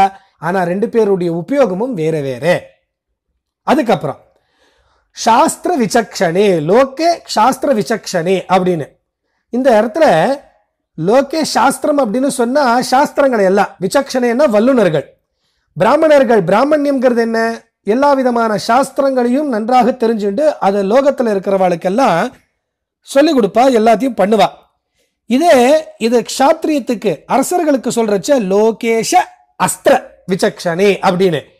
மக்களை காப்பாற்றணுங்கிறதுக்காக அஸ்திரத்தை சரியான அளவுக்கு பயன்படுத்துறது அப்படின்னு. அடுத்தது மூணாவது ட்ரிப குல இஜ்யா தர்ம சம்ஸ்தாகரே அப்படின்னு பிராமணியத்துக்கு. ட்ரிப அரசனுடைய வம்சங்கள் எல்லாம் இஜ்யா, இஜ்யா அப்படின்னு சொன்னா ஹோமம் யாகம் அப்படின்னு அர்த்தம். யாகத்தை எல்லாம் பண்ணி தர்மத்தை நிலைநாட்டுறது பிராமணர்களுக்கான வேலை. அதாவது உலகத்தில் இருக்கிறவா எல்லாரும் அரசர்களுடைய, அதாவது பிராமணர்கள்ல அரசனுடைய கட்டளையை ஏற்று யாகங்களை எல்லாம் பண்ணி தர்மத்தை நிலைநாட்டுவா. அதே அரசர்களுக்கு சொல்றச்சா அவர் எப்படி சொல்றாருன்னா ட்ருபகுலே ஜ்யா கர்ம சம்ஸ்தாகரே. ட்ருபகுலே அப்படின்னு சொன்னா இந்த அரசர்கள் எல்லாம் என்ன சேர்ந்து என்ன பண்ணுவாங்கன்னா ஜ்யா அப்படின்னு சொன்னா நானு, இந்த வில்லுல இருக்கக்கூடியதான நானு, அந்த நானை பிடிச்சு இழுத்து அதன் மூலமாக எதிரிகளுக்கெல்லாம் பயத்தை ஏற்படுத்துவா. இப்படி இந்த பிராமணியம் ராஜன்யத்தே, இந்த பிராமணியமோ இந்த ராஜ்யன்யத்தே அதாவது க்ஷாத்திரியமோ ரெண்டும் சமானாதிகரண்யம் ஒரே இடத்துல இருக்கிறது அப்படிங்கிறது எப்படி ஏற்பட்டது அப்படின்னு கேட்டா தாயாரனுடைய ஒரு சாநித்தியத்தினாலதான். தாயாரனுடைய சாநித்தியம் இல்லைன்னு சொன்னா பிராமணியமே வேற ராஜன்யமே வேற, ரெண்டும் ஒன்னும் சேரவே சேராது அப்படின்னு இங்கே பரசுராம அவதாரத்தினுடைய ஒரு விசேஷமான ஒரு வைபவத்தை காண்பிக்கிறார் கவி. பஞ்சாஸ்யத்வஜுஷா புரா பகவதா யோசௌ ஹிரண்யாசுரஹ பஞ்சத்வம் கமிதः சயேவ ஜனனி ஸ்பர்தாபிவிருத்தாக்ரஹ பூத்வா தத்விகுணானனோஜித ஜகத்பூயஸ்த்வதாகோக்னினா தக்தோ ஹந்த சதுர்முகாஸ்திர நிஹதோப்யேகானனஸ்ய பிரபோः. லக்ஷ்மி சகஸ்திரத்தில் 21வது ஸ்தபகத்தில் 20வது ஸ்லோகம். இங்கேருந்து ராமாவதாரத்தை 5 ஸ்லோகத்தில் 25வது ஸ்லோகம் வரைக்கும் 24வது ஸ்லோகம் வரைக்கும் வர்ணிக்க போறார். இங்கே முதல்ல என்ன சொல்றாருன்னா, தாயே புறா முன்னொரு காலத்துல பஞ்சாஸ்யத்வ சுஷா, அதாவது சிங்க முகத்தோட இந்த பெருமாள் என்ன பண்ணார். பஞ்சாஸ்யத்வம் அப்படின்னு சொன்னா 2 அர்த்தம். ஒன்று பஞ்சாஸ்யத்வ ஜுஷா அப்படின்னு சொன்னா சிங்க முகம் கொண்டு அப்படின்னு அர்த்தம். இன்னொன்று 5 முகம் அப்படின்னு அர்த்தம் உண்டு. 5 முகத்தோட சிங்க முகத்தோட பெருமாள் இந்த ஹிரண்யாசுரஹா அப்படிங்கிறவனை பஞ்சத்வம்னு சொன்னா 5 அப்படின்னு அர்த்தம். இன்னொரு அர்த்தம் சாவு அப்படின்னு அர்த்தம். அவனுக்கு மரணத்தை ஏற்படுத்தினார். அப்போ பகவான் பஞ்சாஸ்யத்துவம் 5 முகனாக சிங்க முகனாக ஹிரண்யாசுரனை பஞ்சத்துவம் 5 நிலையை, அதாவது 5ஆம் நிலைன்னு அர்த்தம். இங்க 5ஓட கலக்கிறது. இந்த போஸ்டர்ல எல்லாம் இயற்கை எய்தினார் அப்படின்னு போடுவா தமிழ்ல. இயற்கை எய்தினார் அப்படின்னு சொன்னா இயற்கையோட கலந்துட்டார்னு அர்த்தம். அதை தான் சம்ஸ்கிருதத்துல ஏற்கனவே அழகா சொல்லுவா பஞ்சத்துவம் கதஹா அப்படின்னு. பஞ்சத்துவம் கதஹான்னா 5ஆக மாறிட்டார்னு அர்த்தம். ஏன்னா நிலம் நீர் நெருப்பு காற்று ஆகாயம்ங்கிறது பஞ்சபூதங்கள். ஒன்று நம்ம நெருப்புல எரிச்சிடுறோம், இல்லைன்னா பூமியில போட்டுடுறோம், புதைச்சிடுறோம். அப்ப என்ன ஆகுதுன்னா அது பஞ்சபூதத்தோட கலந்துடுறதுன்னு அர்த்தம். அதைத்தான் பஞ்சத்துவம் கதஹா அப்படின்னு சொல்லுவா. இங்க பஞ்சத்துவம்னு. அப்போ அவனுக்கு மரணத்தை ஏற்படுத்தினார் அந்த பெருமாள். இப்ப என்ன ஆச்சு, இவன் ராட்சசன் இல்லையா, சும்மா இருப்பானா? இந்த சினிமால எல்லாம் காட்டுறா பாருங்க, அசுரன் அழிச்சுட்டானா உடனே எத்தனை ஜென்மம் எடுத்தாலும் எத்தனை கோடி ஜென்மம் ஆனாலும் நான் திரும்ப உன்னை பழி வாங்காம விட மாட்டேன் அப்படின்னு சொல்லி அவன் ஏதோ இன்னொரு ஜென்மத்துல பழி தீக்கிற மாதிரிலாம் காட்டுவா பாருங்க. அந்த மாதிரி இந்த ஹிரண்யாசுரனுக்கு ஒரே கோபமா, நான் பழி தீர்ப்பேன் அப்படின்னு. இப்ப பழி தீர்க்கிறதுக்காக அவன் அவதாரம் பண்ணியிருக்கானா. அவதாரம் கிடையாது, அது பிறந்திருக்கு. அது என்ன மாதிரி இதுன்னா, அந்த பெருமாள் பஞ்சாசியனா வந்தார் இல்லையா, 5 முகத்தோட, அதாவது சிங்க முகத்தோட வந்தார் இல்லையா. இப்போ நான் அவரை பழி தீர்க்கணும்னா அதுக்கு த்விகுண ஆனனஹா, 2 மடங்கு தலையை நான் வச்சுட்டு வரணும்னு சொல்லிட்டு தான் இவன் 10 தலையோட ராவணனா பிறந்தானா. ராவணன் 10 தலையோட பிறந்தான். அதுக்கு காரணத்தை கவி எப்படி கல்பிக்கிறார் பாருங்க.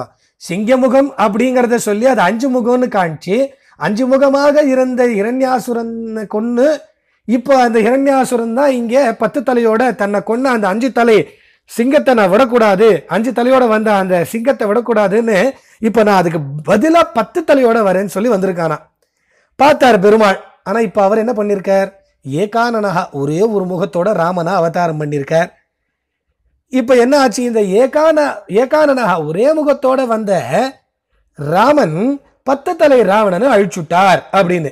அது எப்படி அழிச்சார்னு கேட்டா, சதுர்முக அஸ்திர நிகிதஹா, 4 முகம் கொண்ட அஸ்திரத்தினாலே கொன்னார் அப்படிங்கிற. 4 முகம்னா அஸ்திரம்னா என்னன்னா பிரம்மாஸ்திரம். பிரம்மா யாரு? 4 முகத்தோட இருக்கக்கூடியவர். அப்ப பிரம்மாஸ்திரத்தினால அழிச்சார்னு சொல்லாம 4 முக அஸ்திரத்தினாலே அழித்தார்னு காண்பிக்கிறார். இப்ப கணக்கு இடிக்கிறது. அவர் முதல்ல 5 தலையோட வந்தார், ஒரு தலை இருக்கக்கூடியதான இரண்யசுரனை கொன்னார். அது ஏதோ ஆட்சி பெருமாள்னு சொல்லலாம். இப்ப இவன் 10 தலையை வச்சுட்டு இருக்கான்னா, அங்க ஒரு தலைக்கு 5 தலையோட வந்த பெருமாள் இங்க 10 தலைக்கு எத்தனை தலையோட வரணும்? 20-30 தலையோட வரணும். ஆனா வராம ஒரே ஒரு தலையோட வந்து வெறும் 4 தலை இருக்கக்கூடியதான அஸ்திரத்துல மொத்தமா 4 + 1 5 தான் ஆச்சு. அப்போ 10 தலைக்கு 5 தலையா தான் மைனஸா தான் போறது.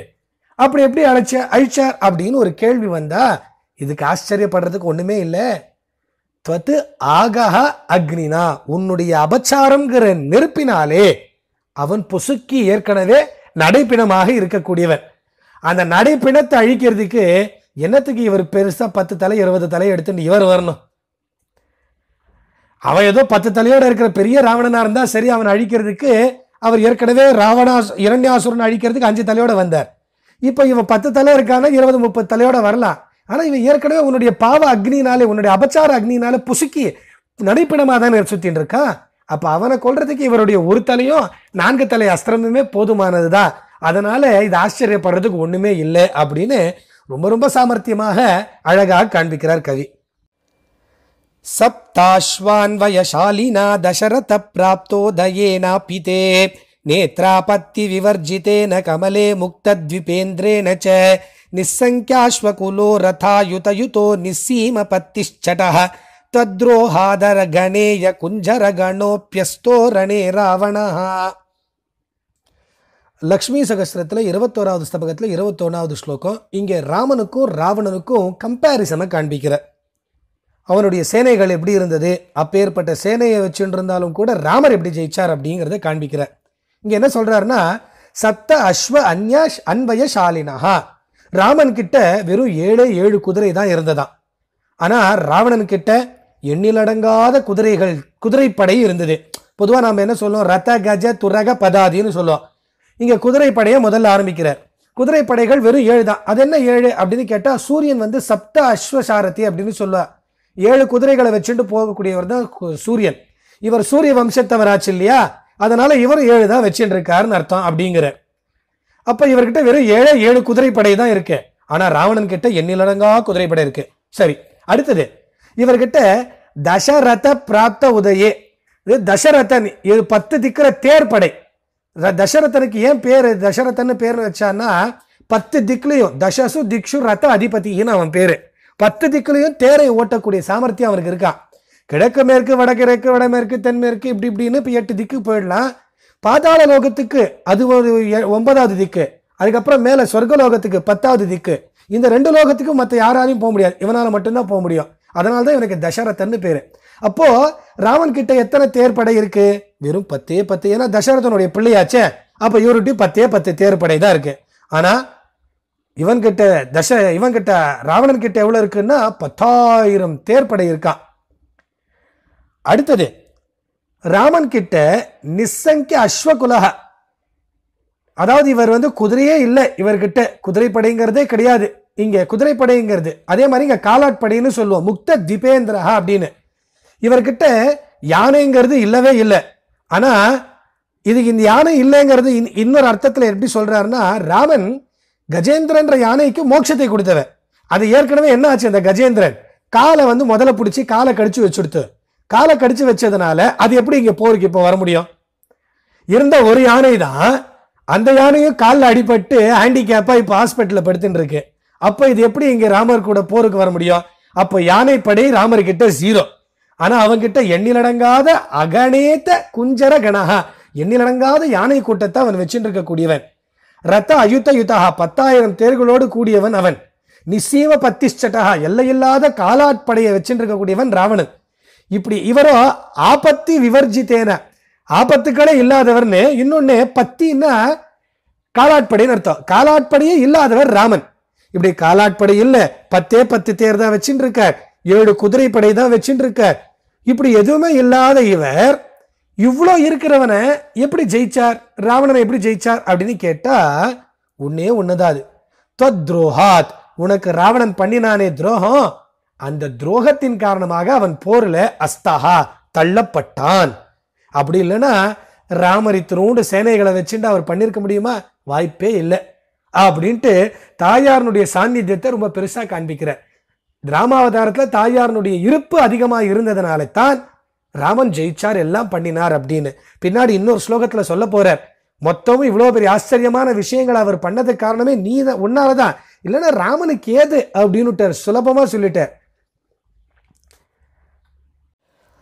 ரகுவர கிருதசங்கா பங்க தம்பேன லங்கா அமிஷ புகுஷுச்சி சத்மா ஸ்வாதனே கிருஷ்ணவர்த்மா அசுச்சிரிஹ பவத்யா பாவிதோ தேவி சத்யா சவஹதி சுச்சி சம்ஞா தத்வதந்த்யன்யதாக்ஞாஹ. லக்ஷ்மி சகஸ்ரத்துல 21வது ஸ்தபகத்துல 22வது ஸ்லோகம். இங்கே ராமருடைய அவதாரத்தை சொல்லிட்டு அங்க தாயாரனுடைய சாநித்தியத்தை காண்பிக்கிறார். இங்கே தாயே, இந்த அக்னி பகவானுக்கு 2 பேர், நிறைய பேர் இருக்கு, அதுல முக்கியமான 2 பேர் என்னன்னா, ஒன்னு கிருஷ்ணவர்த்மா அப்படின்னு கருத்த வெளிகளை கொண்டவன் அப்படின்னு அர்த்தம். பொதுவா நெருப்பு எரியறச்ச அங்க கடல்ல கருப்பா இருக்கும் இல்லையா தணல்ல, அப்போ அது என்னன்னா கருவிழி மாதிரி அவருக்கு, அப்போ கருத்த விழியே இருக்கக்கூடியவர்னு அர்த்தம் அக்னி பகவான். இன்னொரு பேரு சுச்சிஹி, எல்லாத்தையும் தூய்மைப்படுத்தக்கூடியவர் அப்படின்னு ஒரு பேர் இவருக்கு. இந்த 2 பேரை இங்க எடுத்துட்டு அவர் அக்னி பகவான அவர் தூய்மை அடைகிறதுக்கு காரணமே நீதான்ட்டார். இப்போ எப்படி ராமன் சீதா பிராட்டி மேல சந்தேகப்பட்டுட்டு நீ அக்னி பிரவேசம் பண்ணாதான் நான் உன்னை ஒத்துப்பேன்னு விட்டார். இப்போ இந்த அக்னி பிரவேசம் பண்றதுக்கு சீதைக்கு ஒரு பெரிய விஷயமே இல்லை. ஏன்னு கேட்டா அவ தாராளமா பண்ணுவா. இப்போ சீதா பிராட்டி அக்னி பிரவேசம் பண்றதுக்காக பண்ணா. அக்னி பிரவேசம் பண்ணதுனால இப்ப சீதா பிராட்டி தூய்மை அடைந்தாளா இல்ல அக்னி தூய்மை அடைந்ததா அப்படின்னு கேட்டா, என்ன கேட்டா நான் சொல்லுவேன் அக்னி தான் தூய்மை அடைந்தது, சீதா தேவி இல்ல அப்படிம்ப. ஏன்னா சீதா தேவி எப்பொழுதுமே தூய்மையானவள். தூய்மையான ஒண்ணு பவித்ரானாம் பவித்ரம்யோன்னு சொல்லி விஷ்ணு சஹஸ்ரநாமத்துல வரும். பெருமாள் பவித்திரமான வஸ்துக்கள்ல பவித்திரத்தை ஏற்படுத்தக்கூடியவர்னு அர்த்தம். அதே மாதிரி இங்க தாயார் பவித்திரமானவள். அவள் எப்படி அசுத்தமாவா? ஆகவே மாட்டா. அப்ப அசுத்தமா இருக்கக்கூடியதான ஒரு வஸ்துவத்தை இவ சுத்தப்படுத்துவா, இவ நித்திய சுத்தி. அப்போ அந்த மாதிரி ஜலம் சுத்தமானது. நம்ம கை ஏதோ ஒன்று தொட்டுட்டோம்னா அடிக்கடி நம்ம அலம்பிப்போம், கை அலம்பிண்டே இருப்போம். அப்ப ஜலமே அசுத்தம்னு சொன்னா எப்படி? அப்ப எதை தான் நம்ம போய் அலம்பிக்கிறது, எதை தான் நம்ம கையை சுத்தி பண்ணிக்கிறது? அந்த மாதிரி தாயார் எப்பொழுதுமே சுத்தியானவள். அப்ப இந்த அக்னிக்கு என்ன ஆச்சா, முதல்ல கிருஷ்ணவர்த்மா அப்படின்னு. கிருஷ்ணவர்த்மான்னு சொன்னா இன்னொரு அர்த்தம் கருப்பானவன், அசிங்கமானதுன்னு அர்த்தம், அசுத்தமானவன் அர்த்தம். அப்ப இந்த அக்னி அசுத்தமா இருந்ததா. இந்த அக்னி யோசித்ததான், ஐயோ நம்ம இப்படி அசுத்தமாயிட்டோமே, எதனால அசுத்தமாச்சு அப்படின்னு கேட்டா, அனுமார் என்ன பண்ணார், இவ வால்ல நெருப்பு வச்ச உடனே இவர் நேரா கொண்டு போய் லங்கையவே எரிச்சுட்டார். லங்கையை எரிச்ச உடனே இந்த அக்னி பகவான் என்ன ஆச்சு, ஆஹா ரொம்ப பசி, நமக்கு சாப்பிட்றதுக்கு எதுவுமே இல்லையேன்னு பார்த்தா இந்த ராட்சசர்களுடைய வீடு இதெல்லாம் நமக்கு இரையா கிடைச்சிருத்தேன்னு சொல்லிட்டு எல்லாத்தையும் சாப்பிட்டாராம். இப்ப ராட்சசர்களை சாப்பிட்டதுனால அவர் மாமிசத்தை சாப்பிட்டுட்டார். மாம்சத்தை சாப்பிட்டதுனால இவர் அசுத்தம் ஆயிட்டார். அப்ப அக்னி பகவானுக்கு அசுத்தம் எங்கேருந்து ஏற்பட்டதுன்னா, அனுமான் வச்ச லங்கைக்கு தீயில இவர் எல்லாத்தையும் எரிச்சு சாப்பிட்டதுனால சர்வபக்ஷகான்னு அவருக்கு பேர், எல்லாத்தையும் சாப்பிட்றவர்னு அர்த்தம். எதை போட்டாலும் சாப்பிட்டுடுவார் அவர். அப்படி சாப்பிட்டதுனால, மாம்சத்தை சாப்பிட்டதுனால இப்ப அவர் அசுத்தம் ஆயிட்டார். இந்த அசுத்தத்தை நம்ம எங்க போய் போக்கிக்கிறதுன்னு இவர் தவிச்சுட்டு இருக்காராம். தவிக்கிறச்சதான் என்ன ஆச்சு, ஆஹா ராமன் சீதா பிராட்டி நமக்கு கிடைச்சிட்டா, இவா 2 பேரும் எப்படியாவது இது பண்ணி ஏதாவது ஒரு விஷயத்த பண்ணி சீதையை நமக்குள்ள ஆவிர்வாவம் பண்ணிட்டோம்னா நம்ம சுத்தம் ஆயிடுவோம்ட்டு அக்னி பகவானுக்கு தோணித்தான். அப்ப அவர் என்ன பண்ணாரு, அவர் தான் இங்க இவா 2 பேருக்குள்ள சண்டையை மூட்டி விட்டு இந்த மாதிரி சுத்தமாக்கணும் அப்படி இப்படின்னு சொல்லி பண்ணி பாருங்க. ராமன் பண்ண மாட்டாருங்கிறது தான் நம்ம சம்பிரதாயம். ராமன் பண்ணிட்டாருன்னு சொன்னா அவருக்கு தீரோ தத்தம், தீரோ சாந்தம், தீர லலிதங்கிற எந்த குணத்தையும் சொல்ல முடியாது. அவர் முதல்ல எடுத்த உடனே 14 விதமான குணங்கள் கேட்கிறார். கோஸ்மின் சாம்பிரதம் லோகேன்னு வால்மீகி, அதுக்கு எல்லாத்துக்கும் நாரதர் 14 விதமானது எல்லாரும் கேட்டா ஸ்ரீராமன் தான் சொல்றார். இது ரொம்ப அழகாக அந்த தெலுங்கு படத்துல ராமராஜ்யம்னு ஒரு படம் வரும். எவடுநாடி லோகம்லோ விதிவரை கலசின காடு அப்படின்னு சொல்லிட்டு ஒரு பாட்டு ஒன்று, ஒரு தெலுங்குல ரொம்ப அற்புதமான பாட்டு. அதை அப்படியே கேள்வியா கேட்டு அதே மாதிரி பதிலாவும் வரும். முடிஞ்சா பாருங்க, ரொம்ப நல்லா இருக்கும். ராமராஜ்யம்னு ஒரு படம் தெலுங்குல NT ராமராவ் நடிச்சார். அதே பழைய படத்தை தன்னுடைய பிள்ளை திரும்ப புதுசாக பாலகிருஷ்ணா பாலகிருஷ்ணா அவர் நடிச்சிருக்காரு. அதை ரொம்ப நன்னா இருக்கும். அந்த மாதிரி அதை 14 குலங்களை சொல்லவே முடியாமல் போயிடும். அப்போ ராமர் சொன்னதாக நம்ம சொல்லக்கூடாது அதை, ஆனால் அதை சொல்லித்தான் ஆகணும். சந்தர்ப்பமும் அப்படி நடந்திருக்காது. அப்போ அதுக்கு என்ன பண்றார், அக்னி பகவானை இங்க நடுவில் வச்சுட்டார். அக்னி பகவான் தான் சுத்தம் அடையணுங்கிற காரணத்திற்காக, சில பேருக்கு காரியம் நடக்கணும்னா எந்த நிலைக்கு போவா இல்லையா, அந்த மாதிரி இப்ப அக்னி பகவான் தான் சுத்தமாகணுங்கிறதுக்காக அவர் எந்த நிலைக்கு போயிருக்காருன்னா சீதை மேலேயே ராமனுக்கு சந்தேகத்தை வர வச்சுட்டார். ராமன் வாயினாலேயே சீதையை அக்னி பிரவேசம் பண்ணுன்னு சொல்லிட்டார். அப்ப இதுக்கெல்லாம் காரணம் அக்னி பகவான் தான், ராமன் இல்லை, சீதை இல்லை. இப்போ அக்னி பகவான் தனக்குள்ள சீதையை எடுத்துட்டார். எடுத்துட்ட உடனே அவள் சீதை தன்கிட்ட ஆவிர்வாவம் ஆன உடனே தன்னுடைய அழுக்கெல்லாம் போயிடுத்து. அதாவது தான் லங்கையில மாமிச பக்ஷணங்களை சாப்பிட்ட அந்த ராட்சசர்களை சாப்பிட்ட அசுத்தமான குணங்கள்லாம் போய் இவருக்கு சுச்சிஹிங்கிற தன்மை வந்துருத்து. அப்போ அக்னி பிரவேசம் பண்ணதுனால சீதை சுத்தமடையல, அக்னிதான் சுத்தமடைந்தது, சீதையை அந்த அக்னியை சுத்தப்படுத்தினாள் அப்படின்னு. அப்போ இதை சொல்றச்ச அக்ஞாக அந்யதா வதந்தி, அறிவியலிகள் தான் சீதை சுத்தமாயிட்டான்னு சொல்லிட்டு இருப்பா.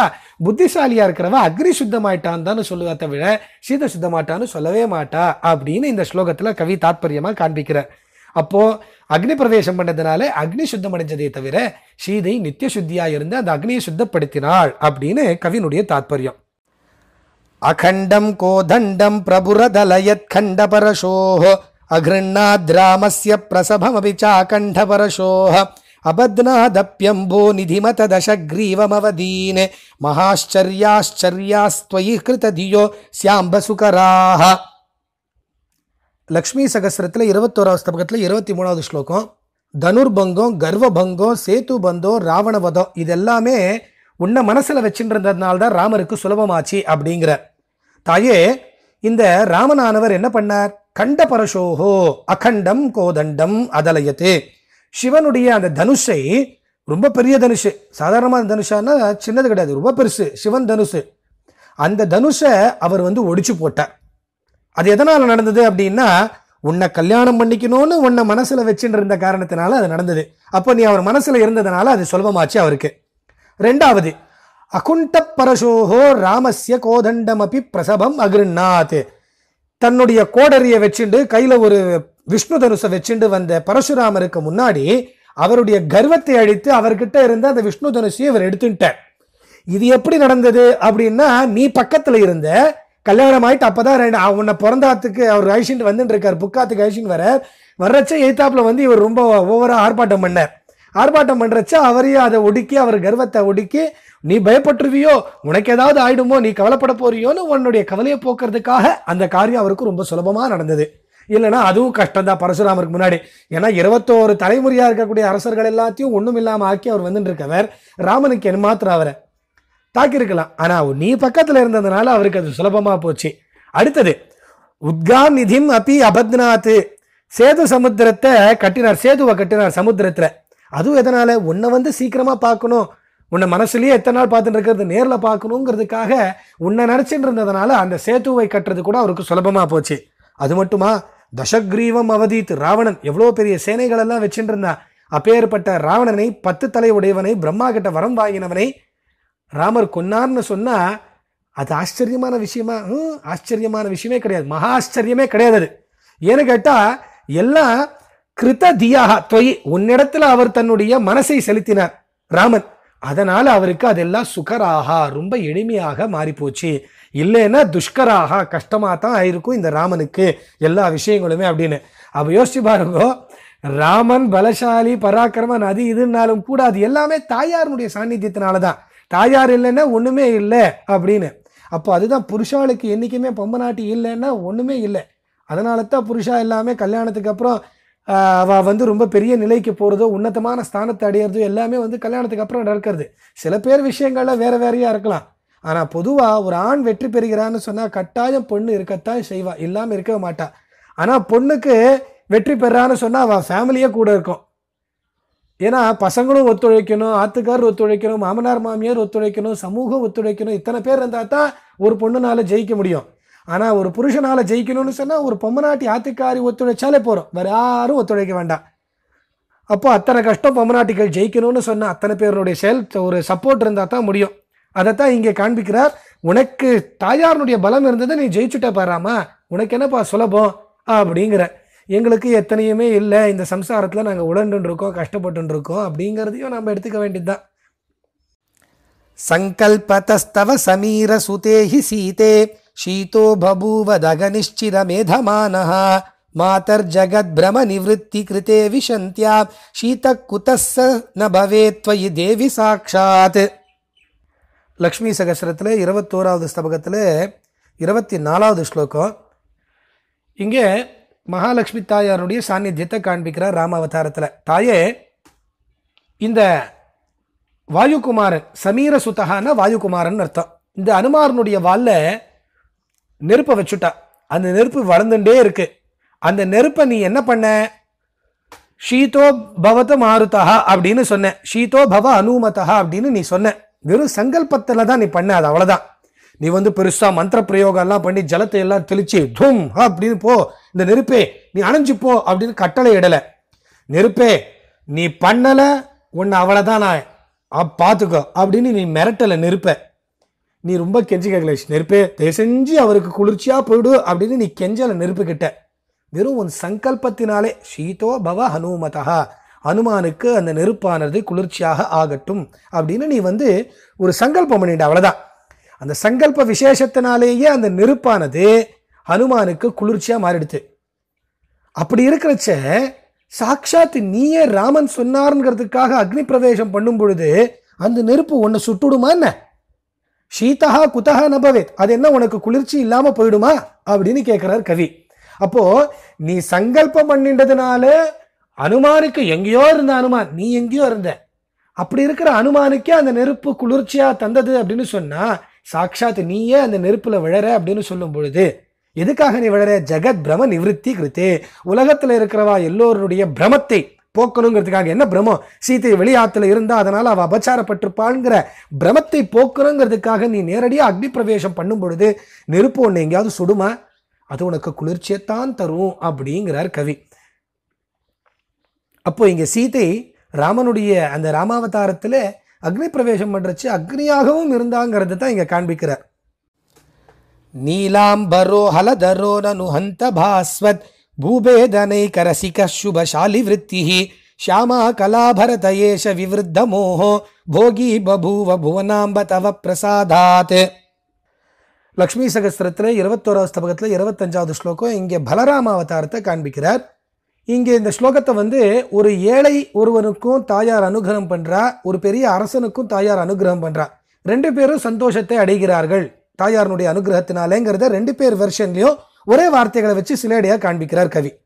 ரெண்டு பேருக்கும் ஒரே வார்த்தை தான், ஆனா அர்த்தங்களை இப்படி அவருக்கு பலராமருக்கும் ஒரு ஏழைக்கும் நம்ம அன்வயப்படுத்த முடியும். முதல்ல ஏழைக்கும் பலராமருக்கும் இருக்கக்கூடியதான அந்த விஷயங்களை பார்த்துட்டே வருவோம் ஒன்னொன்னா.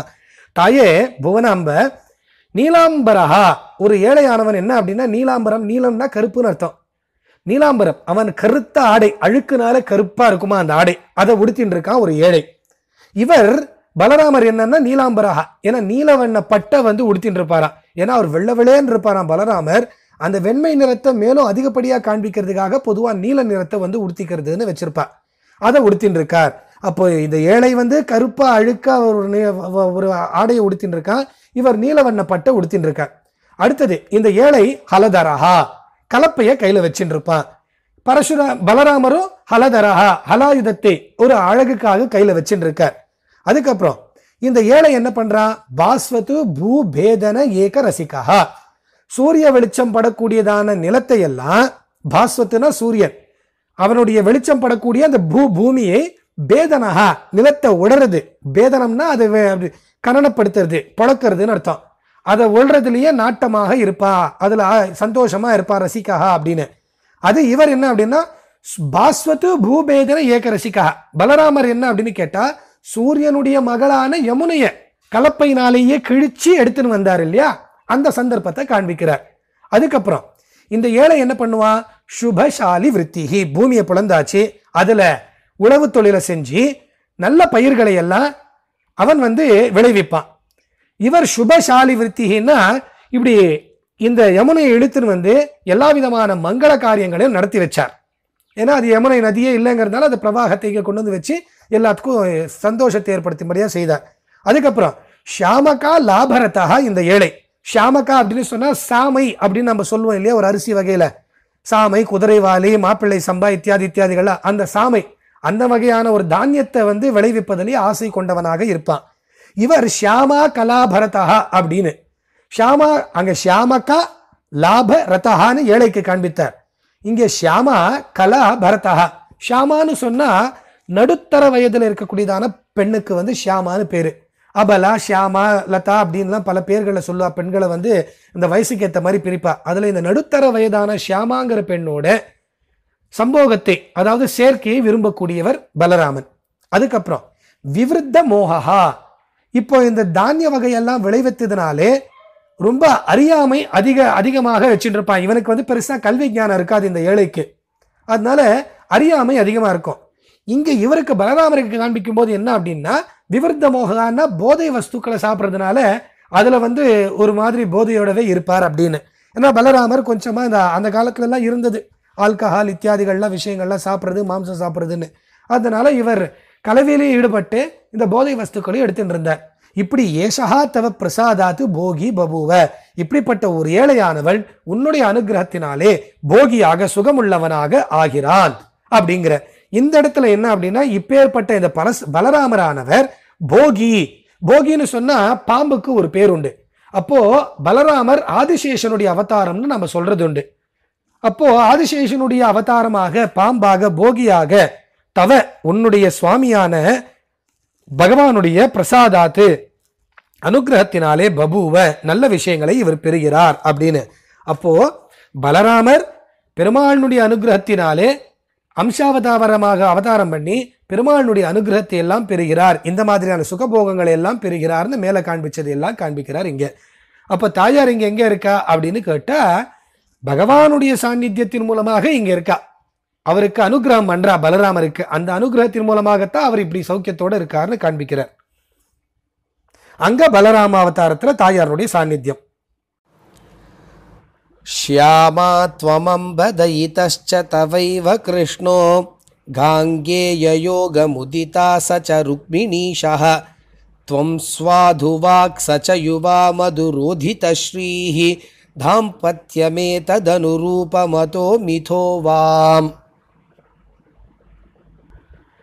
லக்ஷ்மி சகஸ்திரத்தில் 21வது ஸ்தபகத்தில் 26வது ஸ்லோகம். இங்கே கிருஷ்ணாவதாரத்தை கவி வர்ணித்து காண்பிக்கிறார்.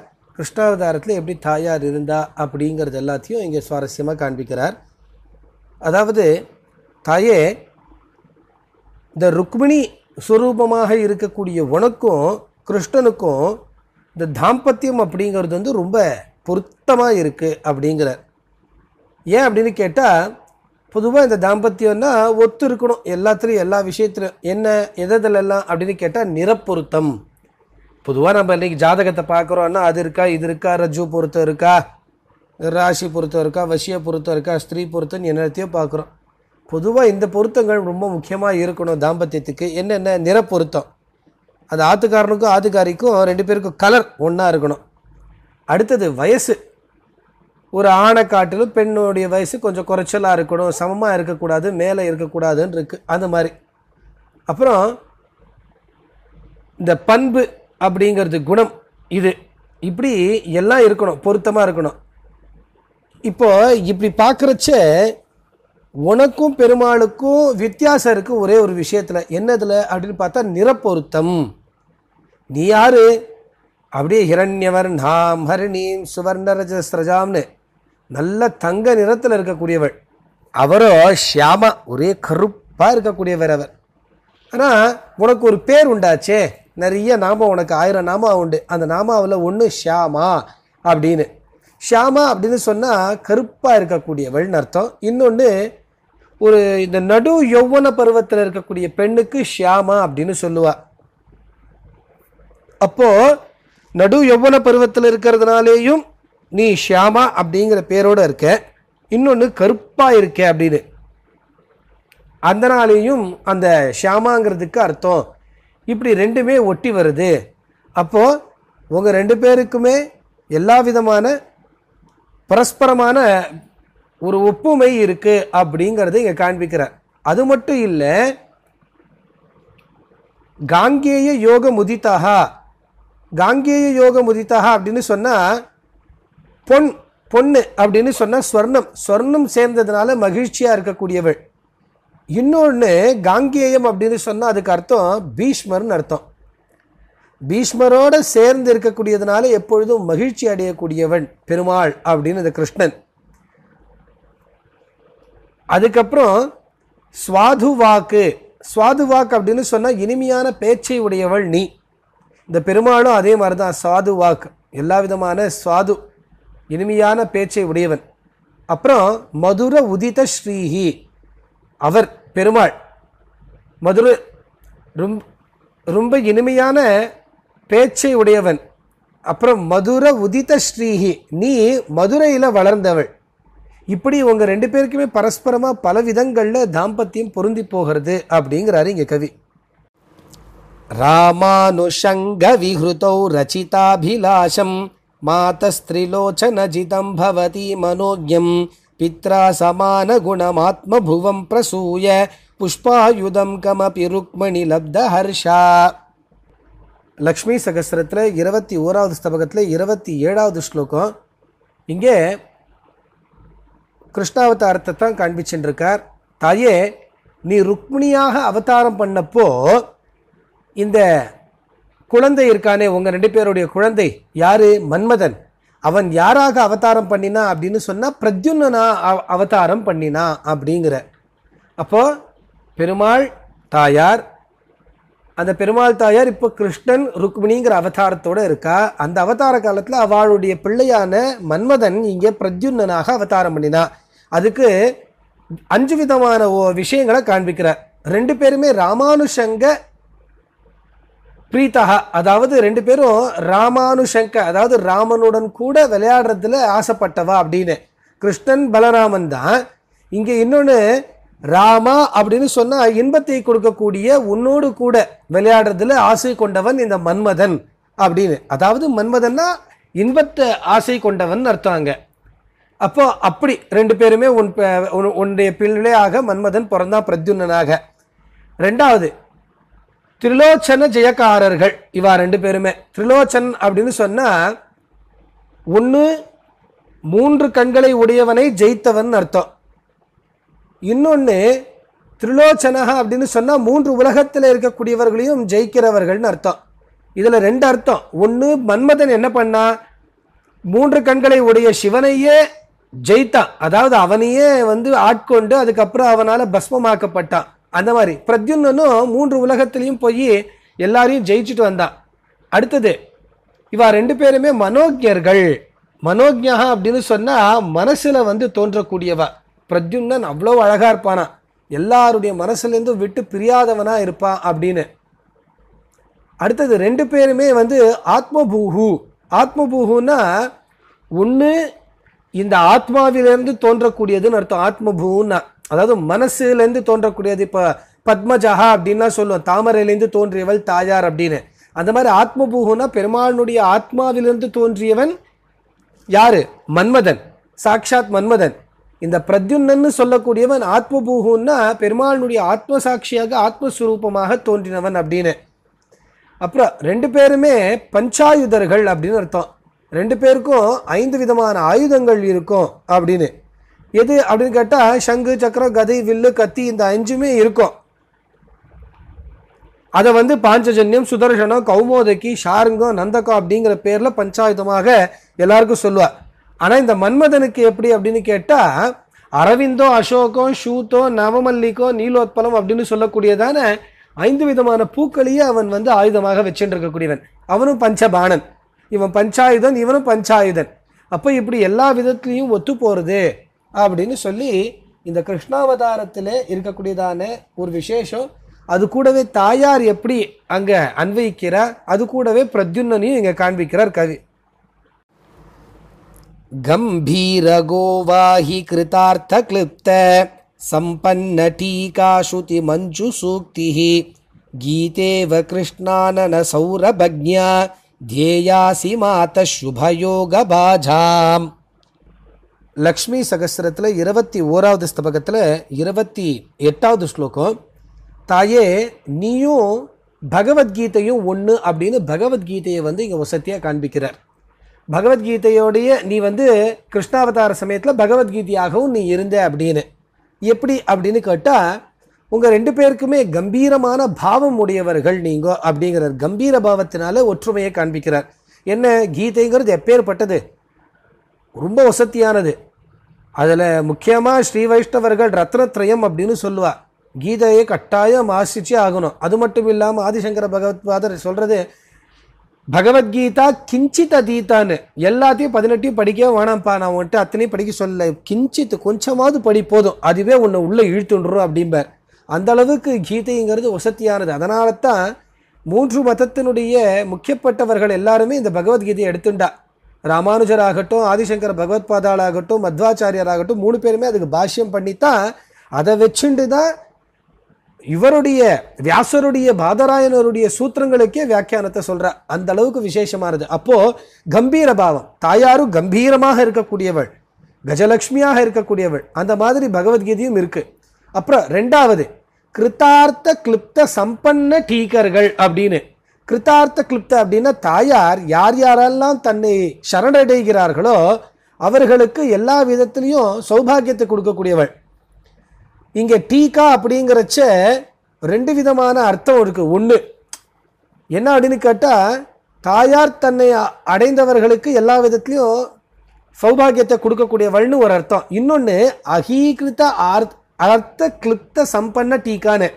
இங்கே அகீகிருத்த அப்படின்னு சொன்னால், அகின்னு சொன்னால் பாம்பு, ஆதிசேஷஸ்வரூபமான பகவத் ராமானுஜராலே வியாக்கியானம் பண்ணப்பட்டது இந்த பகவத்கீதை அப்படின்னு.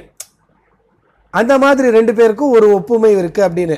அப்புறம் 3வது ஸ்ருதி மஞ்சு சூக்திஹி அப்படின்னு. ஸ்ருதி மஞ்சு சூக்திஹினா வேதத்தில் சொல்லப்பட்டவள் தாயார், வேதம் புகழக்கூடியவள் தாயார். அதே மாதிரி காதுக்கு இனிமையான நல்ல வார்த்தைகளை உடையது இது பகவத்கீதை. ஏன்னா நமக்கு அது கேட்குறச்சே மனசுக்கு சந்தோஷத்தை கொடுக்கும், ஹிதத்தை கொடுக்கக்கூடியது அது. அதுக்கப்புறம் இன்னொன்று என்ன அப்படின்னு கேட்டால் கிருஷ்ண ஆனன சௌரபக்ஞா, கண்ணனுடைய திருவாய்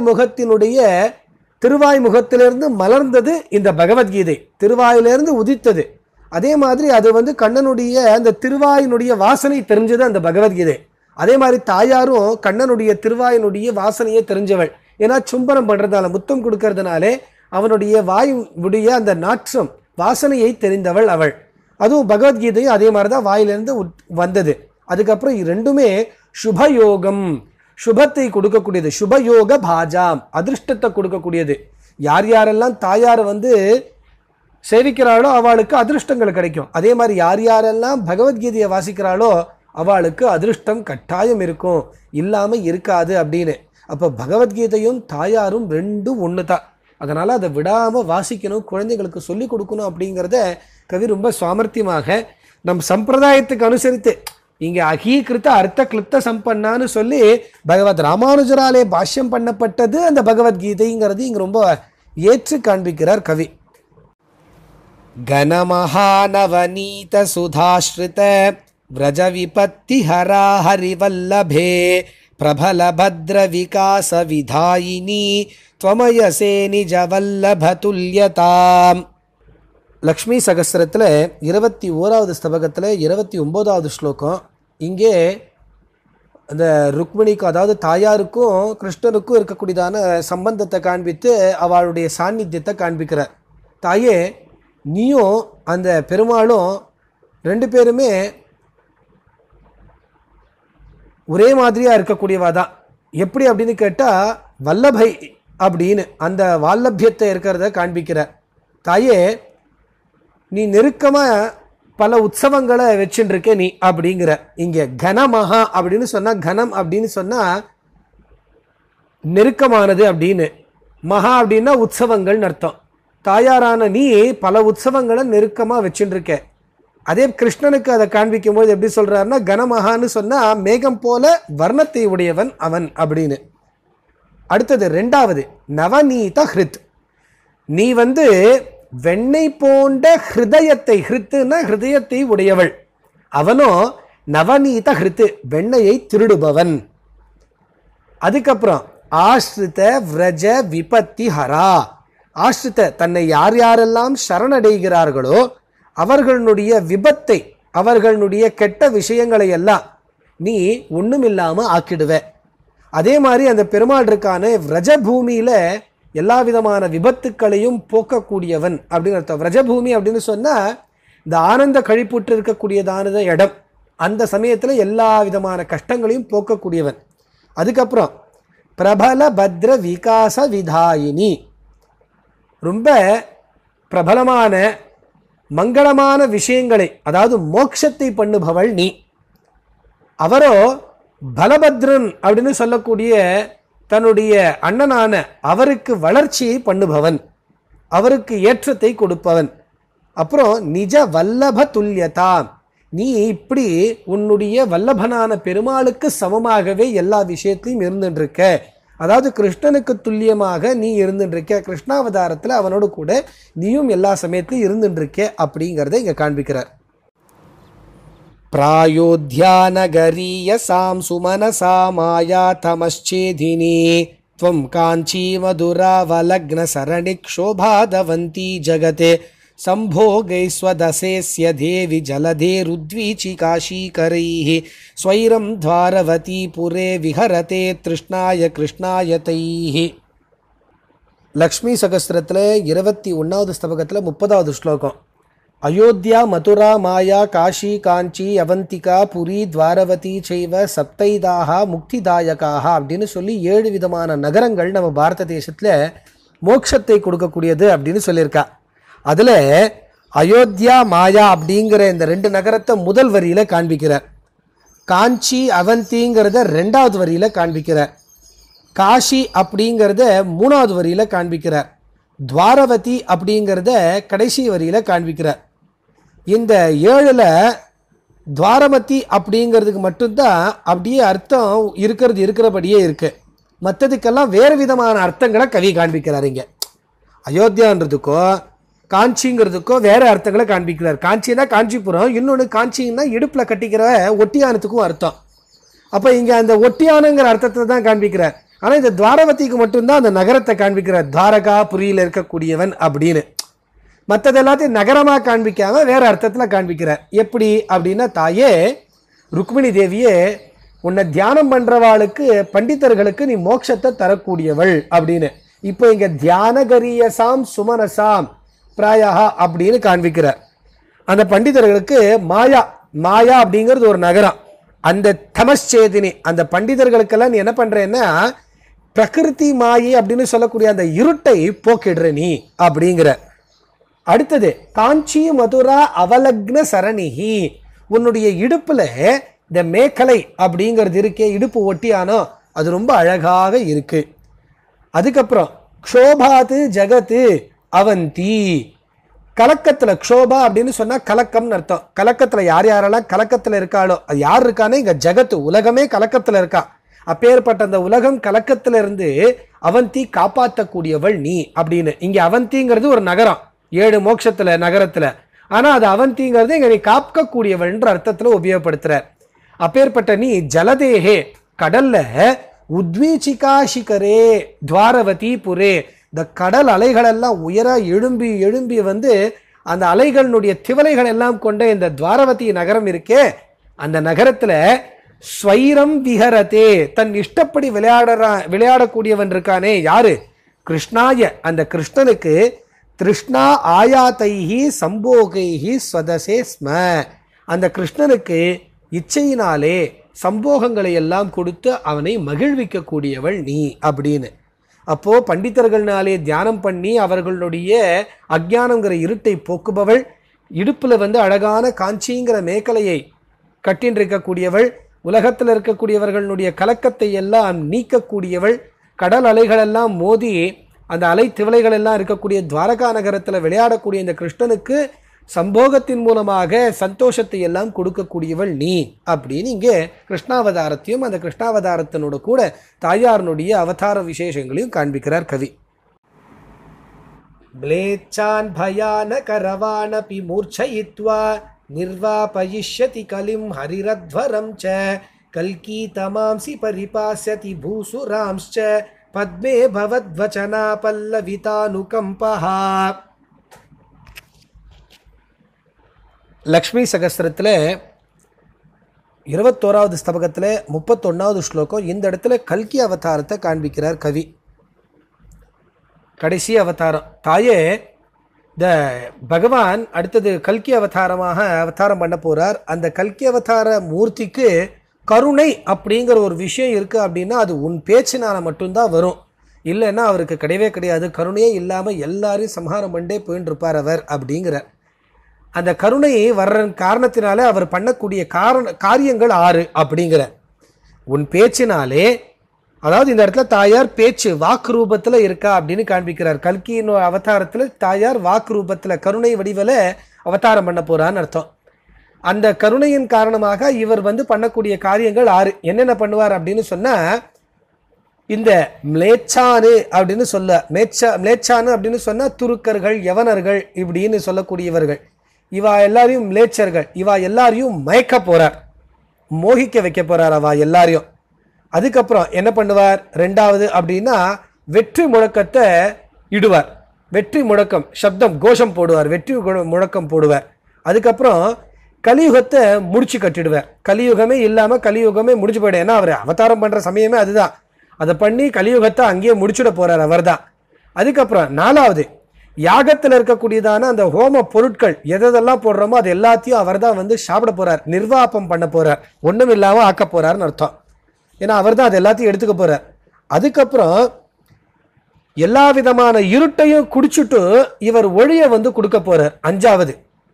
அதாவது இருட்டையெல்லாம் இந்த தீப பிரகாஷர் அப்படின்னு பெருமாளை சொல்லுவா இல்லையா, இந்த யாக பூமியை தடுக்கிறதுக்காக சரஸ்வதி நதி சரஸ்வதி தேவி நதியா வந்தா, அப்போ உலகமே இருட்டா போயிடுத்து. அந்த இருட்டா போனதை என்ன பண்ணார் பெருமாள், தீப பிரகாஷரா ஒளிச்சமா வந்தார் அப்படிங்கிறத சொல்லுவா. அந்த மாதிரி இங்கே பெருமாள் எல்லா இருட்டையும் சாப்பிட்டுட்டு இவர் வெளிச்சத்தை கொடுக்க போறார். அதுக்கப்புறம் 6வது என்ன பண்ண போறார் அப்படின்னா, அந்தணர்கள் பிராமணர்களை பூசுரான் இவர்களை எல்லாம் காப்பாற்ற போறார் அப்படின்னு. அப்போ இந்த 6 காரியத்தையும் பண்றதுக்கான காரணம் உன்னுடைய பேச்சு, உன்னுடைய பேச்சினுடைய இருக்கக்கூடியதான அந்த தயை தான் அதை அப்படிங்கிறார். அப்போ கல்கி அவதாரத்தில் தாயார் தயை ரூபியாக தயாதேவியாக அவதாரம் பண்ண போறா அப்படிங்கிறத இங்க கவி காண்பிக்கிறார்.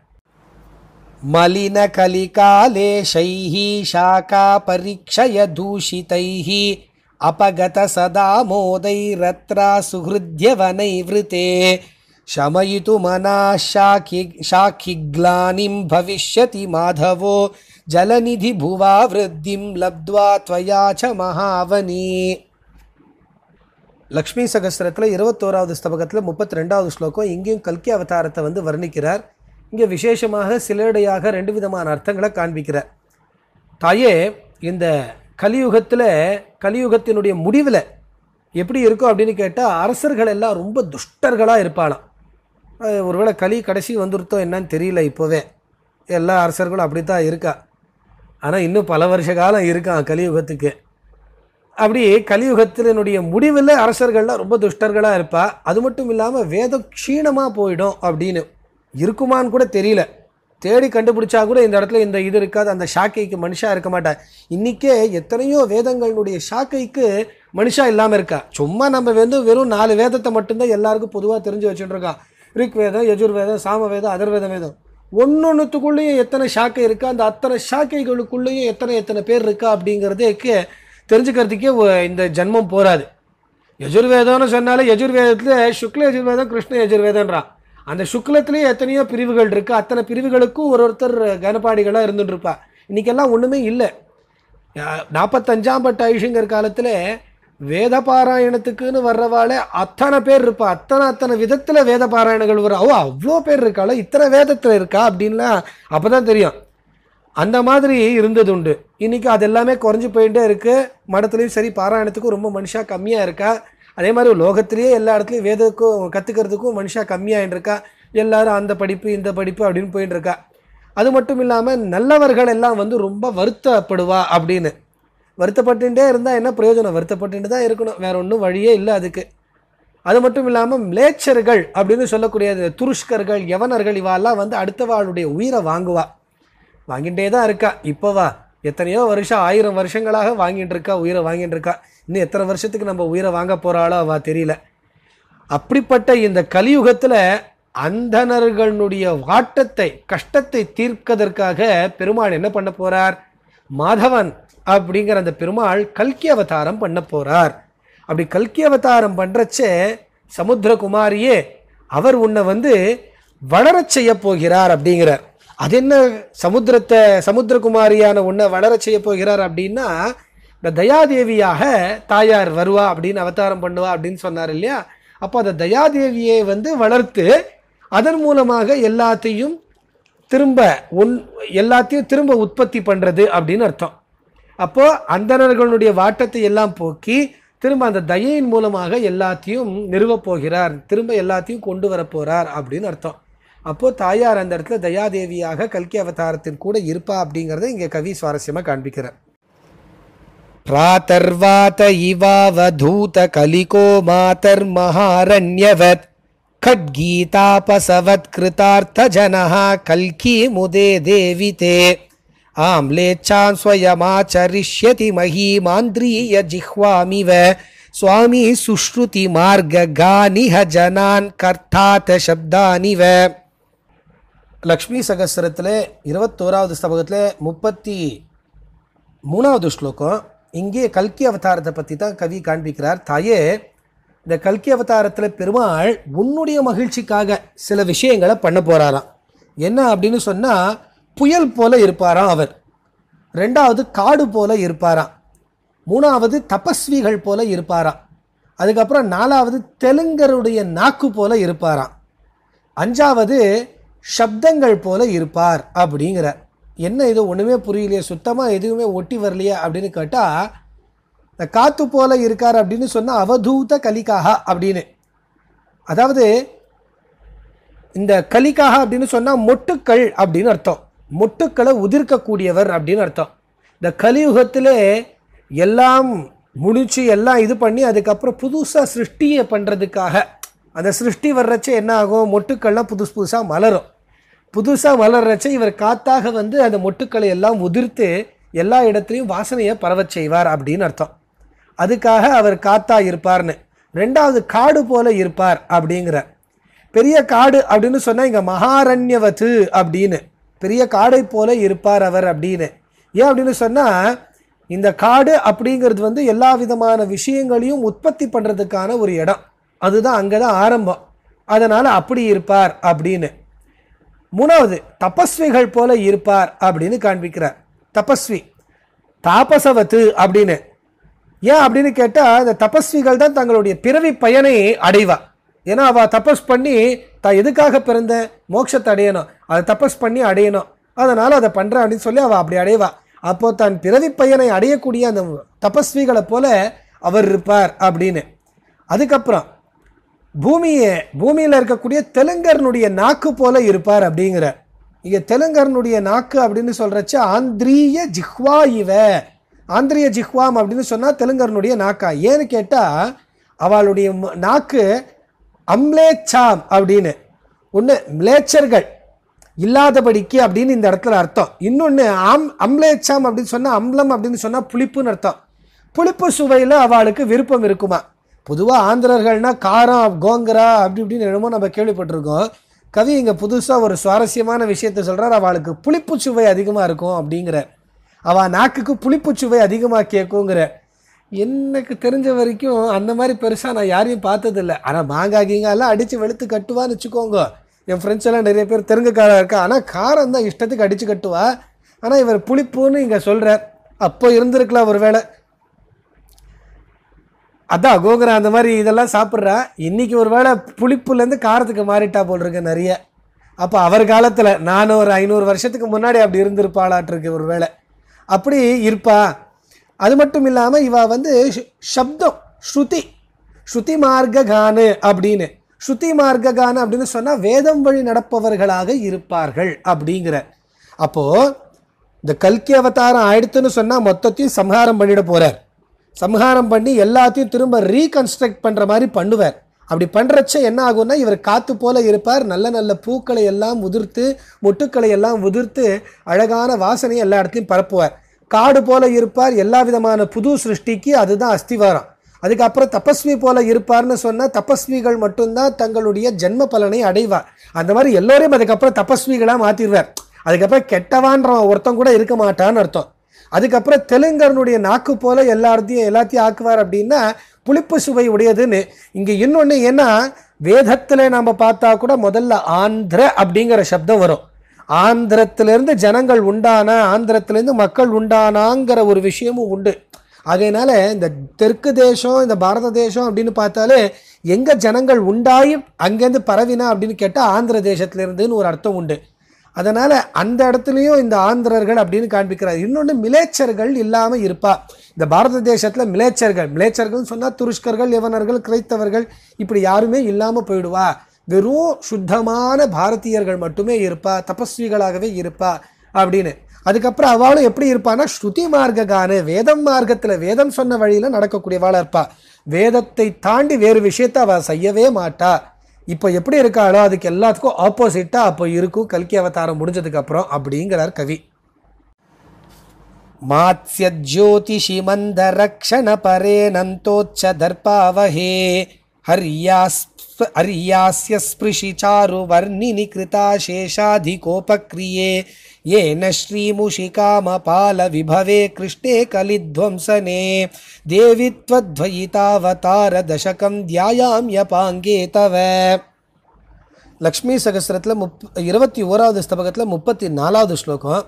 இந்த ஸ்லோகத்தில் தாயார்னுடைய கடைக்கண் பார்வை மட்டுமே 10 அவதாரத்தை ஒத்து இருக்கு அப்படின்னு காண்பிக்கிறார். கொஞ்சம் எஃபர்ட்டடு தான், ஒரு மாதிரி பலமாக பிடிச்சி எதையோ ஒன்று இழுத்து வா வா அப்படிங்கிற மாதிரி இருக்கும். ஆனால் கவி சுவாரஸ்யமாக அதை காண்பிக்கிறார். அதை சிலதெல்லாம் வந்து ரொம்ப ஓவர் எஃபர்ட் அப்படின்னு சொல்லுவோம் இல்லையா, அந்த மாதிரி காண்பிக்கப்படுற மாதிரி இருக்கும். இருந்தாலும் சுவாரஸ்யமாக இருக்குது. எப்படி அப்படின்னு கேட்டால், தாயே உன்னுடைய கடைக்கண் பார்வை இருக்கே அது மீனாவதாரத்தில் மீன் போன இருக்கிறதுனால அது மீனாவதாரத்தை ஒத்து இருக்குது அப்படிங்கிற இது ஒத்து போகிறது. இது சாதாரணமாகவே எல்லாருக்கும் தெரியும். அந்த கண் அப்படின்னு சொன்னாலே மீன் போல் இருக்குது, மான் போல் இருக்குது அப்படின்லாம் சொல்லுவோம், கருவண்டு போல் இருக்குன்னு. அப்போ மீனை ஒத்து இருக்குது, மீனாவதாரத்தை இது காண்பிக்கிற மாதிரி இருக்குது, இது மீனாவதாரத்தை ரிஃப்ளெக்ட் பண்ணுறது அப்படிங்கிற கடைக்கண் பார்வை. சரி, ரெண்டாவது, மந்தர்களை ரட்சிக்கிறது இந்த கண்ணுக்கு, இந்த கடாட்சத்துக்கு ஒரு முக்கியமான விஷயம் அப்படின்னு. மந்தர்கள்னா ஒன்றும் இல்லாதவர்கள், தீனர்கள்னு அர்த்தம். அந்த தீனர்களை ரட்சிக்கிறதுனாலே இது கூர்மாவதாரத்தோட ஒத்து இருக்குது அப்படின்னு காண்பிக்கிறார். அதுக்கு மந்தர்கள்னா இங்கே மந்தார மலை அப்படின்னு வச்சுக்கிறார். அப்போ இது வந்து எந்த இடத்துலையும் ஒட்டி வரலனாலும் அந்த மந்தர்னு சப்தம் வர்றதுனால இதை வந்து மந்தார மலை கூர்மாவதாரத்தோட ஒட்டி இருக்குங்கிறத காண்பிக்கிறார். சில இடங்களில் நம்ம விஷயத்தை பார்க்கணும், அதே சமயத்தில் குருட்டுத்தனமாக அப்படியே எல்லாத்தையுமே அப்படியே அனுசரித்து போகக்கூடாதுங்கிறதும் இருக்குது. கவிகள்லாம் பொதுவாக வந்து இதை ஒத்துக்க மாட்டா. என்ன இதுக்கு எதுவும் சம்மந்தம் இல்லாமல் எத்தையோ எஃபர்ட்டடாக பிடிச்சி இழுத்து 10 அவதாரத்தையும் கண்ணோட சொல்லி ஆகணுங்கிறதுக்காக எத்தையோ சொல்லிட்டு இருக்கார் அப்படிங்கிற மாதிரி சொல்லுவாள். ஆனால் அர்த்த விசேஷத்துக்காக நம்ம அப்படியே வெறுமனே அதை சந்தோஷப்பட்டுக்கலாம். மந்தர்களை ரட்சிக்கிற தாயாருடைய கடாட்சம், அதனால் இது மந்தார மலையை தாங்கின அந்த கூர்மாவதாரம் போல இருக்குது அப்படின்னு விடுறார். அடுத்தது, அனந்தனுக்கு ரொம்ப மகிழ்ச்சியை கொடுக்கக்கூடியதுனால, அனந்தன்னு சொன்னால் பெருமாள், அந்த அனந்தனுக்கு மகிழ்ச்சியை கொடுக்கறதுனால இங்கே ஆதிசேஷன்னு சொல்லக்கூடிய அனந்தனுக்கு சந்தோஷத்தை கொடுத்த வராக பெருமாளுடைய அந்த மகிழ்ச்சிக்கு சமமாக தாயாருடைய கட்டாட்சம் இருக்குன்னு. அப்போ அனந்தன்னா என்ன அர்த்தம்? அனந்தன்னா பெருமாள். அந்த பெருமாள் வந்து இந்த தாயாருடைய கட்டாட்சத்தை பார்த்து சந்தோஷப்படுறார். அதே மாதிரி அனந்தன்னு சொல்லக்கூடிய ஆதிசேஷன் இந்த பூமியே இல்லாமல் போயிடுத்து, தாங்கிட்டு இருந்தார், அவர் தான் தலையில். அது இல்லாத போனதப்போ இவர் திரும்ப வராக பெருமான் கொண்டு வந்து அவருடைய இதில் வச்சுட்டார், அவருக்கு சந்தோஷத்தை கொடுத்தாருன்னு. அப்போ அந்த சந்தோஷங்கிறது இந்த இடத்துல ஈக்குவலாகி வராக ரூபத்தை காண்பிக்கிறார். அதுக்கப்புறம் தாயாருடைய அந்த கட்டாட்சம் வந்து பெருமாளுடைய முகத்தில், அரியனுடைய முகத்தில் விழருது. அப்படி கடாட்சம் விழறதுனால, அரியனுடைய முகத்தில் விழறதுனால அவர் ஹரிமுகம், அதாவது சிங்க முகம் அப்படிங்கிறதுனால இங்கே நரசிம்ம அவதாரத்தோட தொடர்பு காண்பிக்கிறார். அதுக்கப்புறம் இந்த கலர் வர்ணங்கள் அழகாக இருக்கிறதுனால தாயாருடைய கண்களில், அதாவது இந்த அழகுக்கெல்லாம் பூசிப்பா இல்லையா, மை இட்டுக்கிறது, வேறு ஏதாவது கலர்லாம் போட்டுக்கிறதுன்னு அப்படி இருக்கிறதுனால அந்த வர்ணத்தன்மை, இங்கே வர்ணம்ங்கிறது பிரம்மச்சரியம் அப்படின்னு காண்பிக்கிறார். வர்ணாசிரமம் அப்படின்னு 4 விதமான ஆசிரமம் சொல்லுவா இல்லையா, பிரம்மச்சரியம், கிரகஸ்தம், வானப்பிரஸ்தம் அப்படின்னு. அப்புறம் அந்த வர்ணங்கிறதுனால வாமன அவதாரத்தில் இதில் இருக்குது அப்படிங்கிற. இதெல்லாம் என்னமோ ஏதோ ஒரு சாக்குக்கு சொல்லணும், ஏதோ ஒரு போக்குக்கு சொல்லணுன்ற மாதிரி இருக்குங்கிற மாதிரி தோணும். வெளியிலேருந்து பார்க்குறவாளுக்கு அந்த பக்தி பாவத்தோடு பார்த்தா எல்லாம் நன்னா இருக்குன்னு சொல்லிட்டு போயிடலாம். ஆனால் வெளியிலேருந்து பார்க்குற மனுஷனுக்கு என்ன சுவாமி வரணுங்கிறீர், அதுக்கு வரணுங்கிறீர், சம்பந்தமே இல்லையே அப்படின்னு. ஏதோ ஒரு படத்தில் ஒரு வண்டி ஓடாமல் இருக்கும், ஓடாதப்போ அந்த வண்டியில் இருக்கிற கண்ணாடி திரும்பி இருக்குது, அதனால தான் வண்டி ஓடலைன்னு சொல்லி திருப்பி விடுவா. திருப்பி விட்ட உடனே இதுக்கு என்னப்பா சம்பந்தம், கண்ணாடி திரும்பி இருந்தால் வண்டி ஆன் ஆகாதா, வண்டி ஓடாதானே. அந்த மாதிரி தாயார் கண்கள் வர்ணத்தோட அழகாக இருக்குது அப்படின்னா, இவர் வாமனாவதார வர்ணாசிரமத்தில் இவர் வந்து பிரம்மச்சரியமாக இருந்தார் அப்படிங்கிறதுனால ரெண்டுத்துக்கும் சம்பந்தம்னு சொன்னால் எங்கே இருக்குது, ஒட்டியே வரலையேங்கிற மாதிரி இருக்கும். அடுத்தது உபக்ரியை அப்படின்னு சொல்லுவோம். உபக்ரியை அப்படின்னு சொன்னால் உதவி பண்ணுறது அப்படின்னு அர்த்தம். இந்த உதவி பண்ணுறது அப்படிங்கிறதுனாலே அந்த உபக்ரியையும் கோபக்கிரியைன்னு சொல்லக்கூடிய பரசுராமருடைய அந்த கிரியை, அந்த ரெண்டும் சேர்ந்து இருக்கிறதுனால, கிரியை இருக்கிறதுனால ரெண்டும் சேர்ந்து இருக்கு அப்படிங்கிற. தாயாருடைய கண்கள் என்ன பண்ணும், உபக்ரியை நமக்கு உதவி பண்ணும், அந்த கடாட்சம். அந்த மாதிரி இவர்கிட்ட கோபக்கிரியை, கோபத்தோடு இருக்கக்கூடியவர், அதனால் அது ரெண்டும் ஒன்றா ஆகிறது அப்படிங்கிற. அப்புறம் மான் போன்ற விழிகள் இருக்கிறதுனாலே ராமர் அதை தேடித்தானே மானை தேடி போனார் இல்லையா, மாரீச்சன்கிற மானை. அப்போ அந்த மான் விழியாக இருக்கிறதுனால இங்கே மான்றதுனால ராமரோட சேர்ந்து இருக்கு அப்படிங்கிற. அடுத்தது காதல், காதல் இந்த ரசம் அப்படியே துதும்பி இருக்கிறதுனால, அந்த ததும்பி இருக்கும் அப்படி வழியறதுன்னு சொல்லுவா இல்லையா, அப்படி இருக்கிறதுனால இந்த காமபாலன்னு சொல்லக்கூடிய பலராமனுடைய சம்பந்தம் இருக்கு அப்படிங்கிற. அப்புறம் அது கருத்து இருக்கிறதுனால கண்கள் கட்டாட்சம் கிருஷ்ணனோட சேர்ந்தாப்புல இருக்கு, கிருஷ்ணனுடைய தன்மை இருக்கு அப்படின்னு. எல்லா விதமான தோஷத்தையும் போக்குறதுனாலே இது கல்கி போல இருக்கு, கல்கி அவதாரத்தை போல இருக்கு. இப்படி 10 அவதாரங்களும் சேர்ந்ததாக தாயாருடைய கட்டாட்சம் இருக்கு அப்படிங்கிறத கவி ரொம்ப எஃபர்ட்டடா எப்படியோ சொல்லி முடிச்சுடணும், சமர்த்தனம் பண்ணிடணும் அப்படிங்கிற மாதிரி சமர்த்தனம் பண்ண மாதிரி இருக்கு இங்க. கிருஷ்ண கேஷோ திருகேஷா அனுரதரோ மந்தராகம் ஹி தத்தே சௌகர்யம் தோஷ்ணி ரேஜே கில முக ஹரிதா மத்தியமாத்தா பலிஸ்ரீ ராமாக்ரியத்வம் வபுஸ்ரீ பிரதயதி யமுனா தர்ப ஹிருத்ரோம வல்லி தத்தே ஜங்காபிராமஸ்ரீயமிக கலிஹிருத்பாத பத்மம் தவ ஸ்ரீஹி. லக்ஷ்மி சகஸ்திரத்தில் 21வது ஸ்தபகத்தில் 35வது ஸ்லோகம். இங்கே தாயார்னுடைய அங்கங்களில் 10 அவதாரங்களுடைய அந்த சின்னங்கள், லாஞ்சனங்கள் இருக்குது அப்படிங்கிறத திரும்பவும் ஒரு எஃபர்ட்டடாக காண்பிக்கிறார் கவி. முதல்ல கிருஷ்ணாவதாரத்தை காண்பிக்கிறார். எங்கே அப்படின்னா கிருஷ்ணகேஷா. இந்த கிருஷ்ணாவதாரம் அப்படிங்கிறது எப்படி தெரியறதுன்னா, கிருஷ்ணன் கருப்பாக இருப்பான், அந்த மாதிரி உன்னுடைய கேசம் கருப்பாக இருக்குது, அப்போது உன் கூந்தலில் கிருஷ்ணாவதாரத்தை நாங்கள் பார்க்குறோம் அப்படிங்கிற.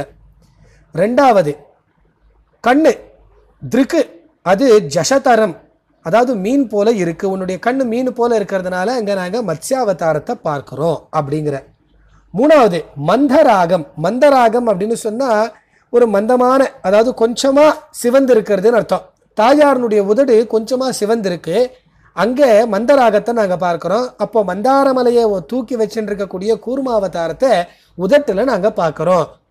அடுத்தது நாலாவது தோளில் வராக அவதாரத்தை பார்க்குறோம். தாயே உன்னுடைய தோல் இருக்கே அது வந்து சௌகரியம் தோஷ்ணி, அது சௌகரியம் சுகரம், அதாவது சு கரஹா அப்படின்னு சொன்னால் பன்றின்னு ஒரு அர்த்தம். சு கரஹா அப்படின்னு சொன்னால் நல்ல அழகான கைகள் தோள்கள் அப்படின்னு அர்த்தம். உன்னுடைய அழகான தோள்கள் எங்களுக்கு சூகரஹா, அதாவது அந்த பன்றி முகத்தான அந்த பெருமாள் வராக அவதாரத்தை எங்களுக்கு காண்பிக்கிறது அப்படின்னு. அடுத்தது நரசிம்ம அவதாரம். மார்பகத்தினுடைய அந்த நுனி காம்பு அது கருத்து இருக்கு, அப்போ சிங்க முகம், அது ஹரிமுகம், அது முகஹரி அப்படின்னு. அப்போ அதுல நாங்க நரசிம்ம அவதாரத்தை பார்க்கிறோம் அப்படிங்கிற. அப்புறம் வயிற்று மடிப்புகள் இருக்கு. ஏற்கனவே நம்ம தாயாருடைய சரீர வர்ணனங்கள்ல பார்க்கறச்ச அந்த வயிற்று மடிப்புகள் எல்லாம் பல விதங்கள்ல பார்த்தோம். அந்த வயிற்று மடிப்புகளுக்கெல்லாம் என்ன சொல்லுவான்னா வலிஸ்ரீ அப்படின்னு சொல்லுவா. அந்த இடத்துல கூட அது வந்திருக்கு. அந்த வலிஸ்ரீ அப்படிங்கிறத கவி வந்து வாவ பா அப்படின்னு பண்ணிப்பா. அப்போ பலிஸ்ரீ அப்படின்னு எடுத்துட்டோம்னா பலி சக்கரவர்த்தினுடைய செல்வம் அப்படின்னு ஆறுது. அப்போ பலி சக்கரவர்த்தினுடைய செல்வம், வலி அப்படிங்கிறத பான்னு எடுத்துப்பா கவிகள். அப்போ அந்த பலிஸ்ரீன்னு சொன்னா பலி சக்கரவர்த்தினுடைய செல்வத்தை யார் எடுத்துட்டார்? திரிவிக்ரம பெருமாள் தானே எடுத்துட்டார். வாமனரா வந்து திரிவிக்ரமனா மாறி எடுத்துட்டார். அப்போ அங்க நாங்க வந்து உன் வயிற்று மடிப்புல நாங்க வாமனாவதாரம் திரிவிக்ரம அவதாரத்தை நாங்க பார்க்கிறோம். அதுக்கப்புறம் நிதம்பம் அப்படின்னு சொல்லக்கூடிய உன்னுடைய பின்பகுதி, அதாவது ஆசனம் பிருஷ்ட பகுதியில் அங்கே வந்து இந்த ராமாவதாரங்களில் முதலாவது இருக்கக்கூடியதான, அதாவது ராம ராம ராமன்னு 3 வாட்டி வரும், பரசுராம, ஸ்ரீராம, பலராமன்னு. அந்த 3 ராமர்களுக்குள்ளே முதலாவது ராமனான பரசுராமனை நாங்கள் பார்க்குறோம். ஏன்னா அந்த ஆசனம் அப்படிங்கிறச்ச அது வந்து ஒரு அழகு, ரொம்ப ராம காரியம், அது ரொம்ப ஒரு இதை காண்பிக்கிறது, எதை ஒரு சக்தி சௌரியத்தை காண்பிக்கிறது. அதை வந்து நாங்கள் பரசுராமாத அவதாரத்தை நாங்கள் அதில் பார்க்குறோம். அதுக்கப்புறம் உன்னுடைய ரோமாஞ்சனம், ரோமவல்லி இருக்கே, அதாவது மார்பு பகுதியிலேருந்து தொப்புள் பகுதி வரைக்கும் நீண்டு போகக்கூடிய அந்த கருத்த நேர்கோடு, அதை பார்க்கும் பொழுது எங்களுக்கு யமுனா நதி, ஏற்கனவே அதை வர்ணிக்கிறச்செல்லாம் அங்கே யமுனா நதியை பற்றி காண்பிச்சிருந்தார். அந்த யமுனா நதியை வந்து கலப்பையில் உழுத இந்த பலராமர் தான் எங்களுக்கு தெரியறது. அந்த ரோமாவளியை பார்க்குறச்ச அது யமுனா நதியோ, அதை இவர் தான் கீறி தன்னுடைய கலப்பையினால கீறி எடுத்தாரோ அப்படிங்கிறது. அதுக்கப்புறம் உன்னுடைய கணுக்கால் இருக்கு இல்லையா, அந்த கணுக்காலை பார்க்கும் பொழுது எங்களுக்கு ராமாவதாரம் வருது ஞாபகத்துக்கு. ஏன்னா அபிராமம் அப்படின்னு அதுக்கு பேர் அந்த கணுக்காலுக்கு. அது முன்னும் பின்னும் 2 பக்கத்துலேயும் கவர்ச்சி உடையதாக இருக்கும். அப்போ ராமாவதாரம் எங்களுக்கு அங்கே தெரியறது. அதுக்கப்புறம் உன்னுடைய திருவடி தாமரை இருக்கே, அது வந்து கலியினுடைய அந்த தோஷத்தை எல்லாம் அழிக்கிறதுனால அந்த திருவடி தாமரையை நாங்கள் கல்கி அவதாரமாக பார்க்குறோம். இப்படி 10 அவதாரங்களும் உன்னுடைய சரீரத்தில் இருக்கிறது ரொம்ப விசேஷமாக இருக்குது அப்படின்னு காண்பிக்கிறார். விதித குணாலங்கரணம் விசிஷ்டரச்சனாட்ட வீக்ஷண பிரேக்ஷம் கவிமிவ கிருத தச ரூபகமரவிந்த கிருஹே அபிநந்தயசி முகுந்தம். அரவிந்த கிருஹே லக்ஷ்மி சகஸ்ரத்தில் 21வது ஸ்தபகத்தில் 36வது ஸ்லோகம் கடைசி ஸ்லோகம். இங்கே அரவிந்த கிருஹே, தாமரையே இல்லமாக கொண்டவளே அப்படின்னு காண்பிக்கிறார். அப்பேற்பட்ட தாயே, இந்த பெருமாள் இருக்காரே, அவர் பலவிதமான குணங்களை எல்லாம் அலங்காரமாக கொண்டவர் அவர். அது மட்டும் இல்லாமல் விசித்திர ரச்சனா விசக்ஷண பிரேக்ஷம், விசித்திரமான ஒரு படைப்புகளை பண்ணுறதுல அவர் சங்கல்பமாக கொண்டவர், விசித்திரமான படைப்பை பண்ணுறதுல அவர் வல்லமை கொண்டவர் அப்படின்னு அர்த்தம். கிருத தச ரூபகம், அப்படிப்பட்ட அந்த பெருமாள் 10 விதமான உருவங்களில் அவதாரம் பண்ணினார். அப்பேற்பட்ட அந்த பெருமாளுக்கு கவிமிவ, கவியை போல, அபிநந்தயசி, பாராட்டுக்குரியது உன்னுடைய விஷயங்கள், உன்னுடைய அவதாரங்கள் அப்படின்னு. அப்போ கவியினுடைய ஒரு வாக்கு எப்படி இருக்குமோ அது போல உன்னுடைய அவதாரம் இந்த பெருமாளுடைய அவதாரத்தோட ஒத்து 10 அவதாரங்கள்லையும் இருந்தது அப்படின்னு.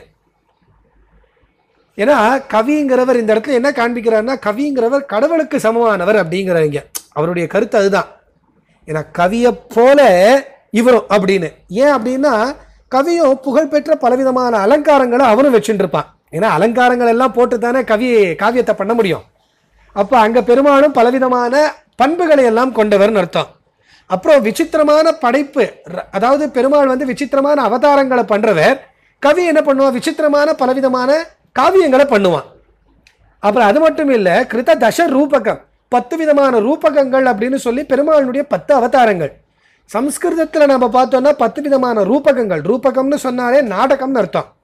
அந்த 10 விதமான ரூபகங்களில் நாடகம் ச பிரகரணம் பான பிரகசனம் டிமஹா ஊக அப்போக அர்த்தம் நிறைய ஒரு 10 விதமான இது வரும். வியாயாம டிமஹா அப்படின்னு, அதாவது நாடகத்திலே 10 விதமான மேடை நாடகங்கள் உண்டு. அப்படி இந்த கவியானவன் 10 விதமான மேடை நாடகங்களை சிருஷ்டி பண்ணக்கூடியவன்.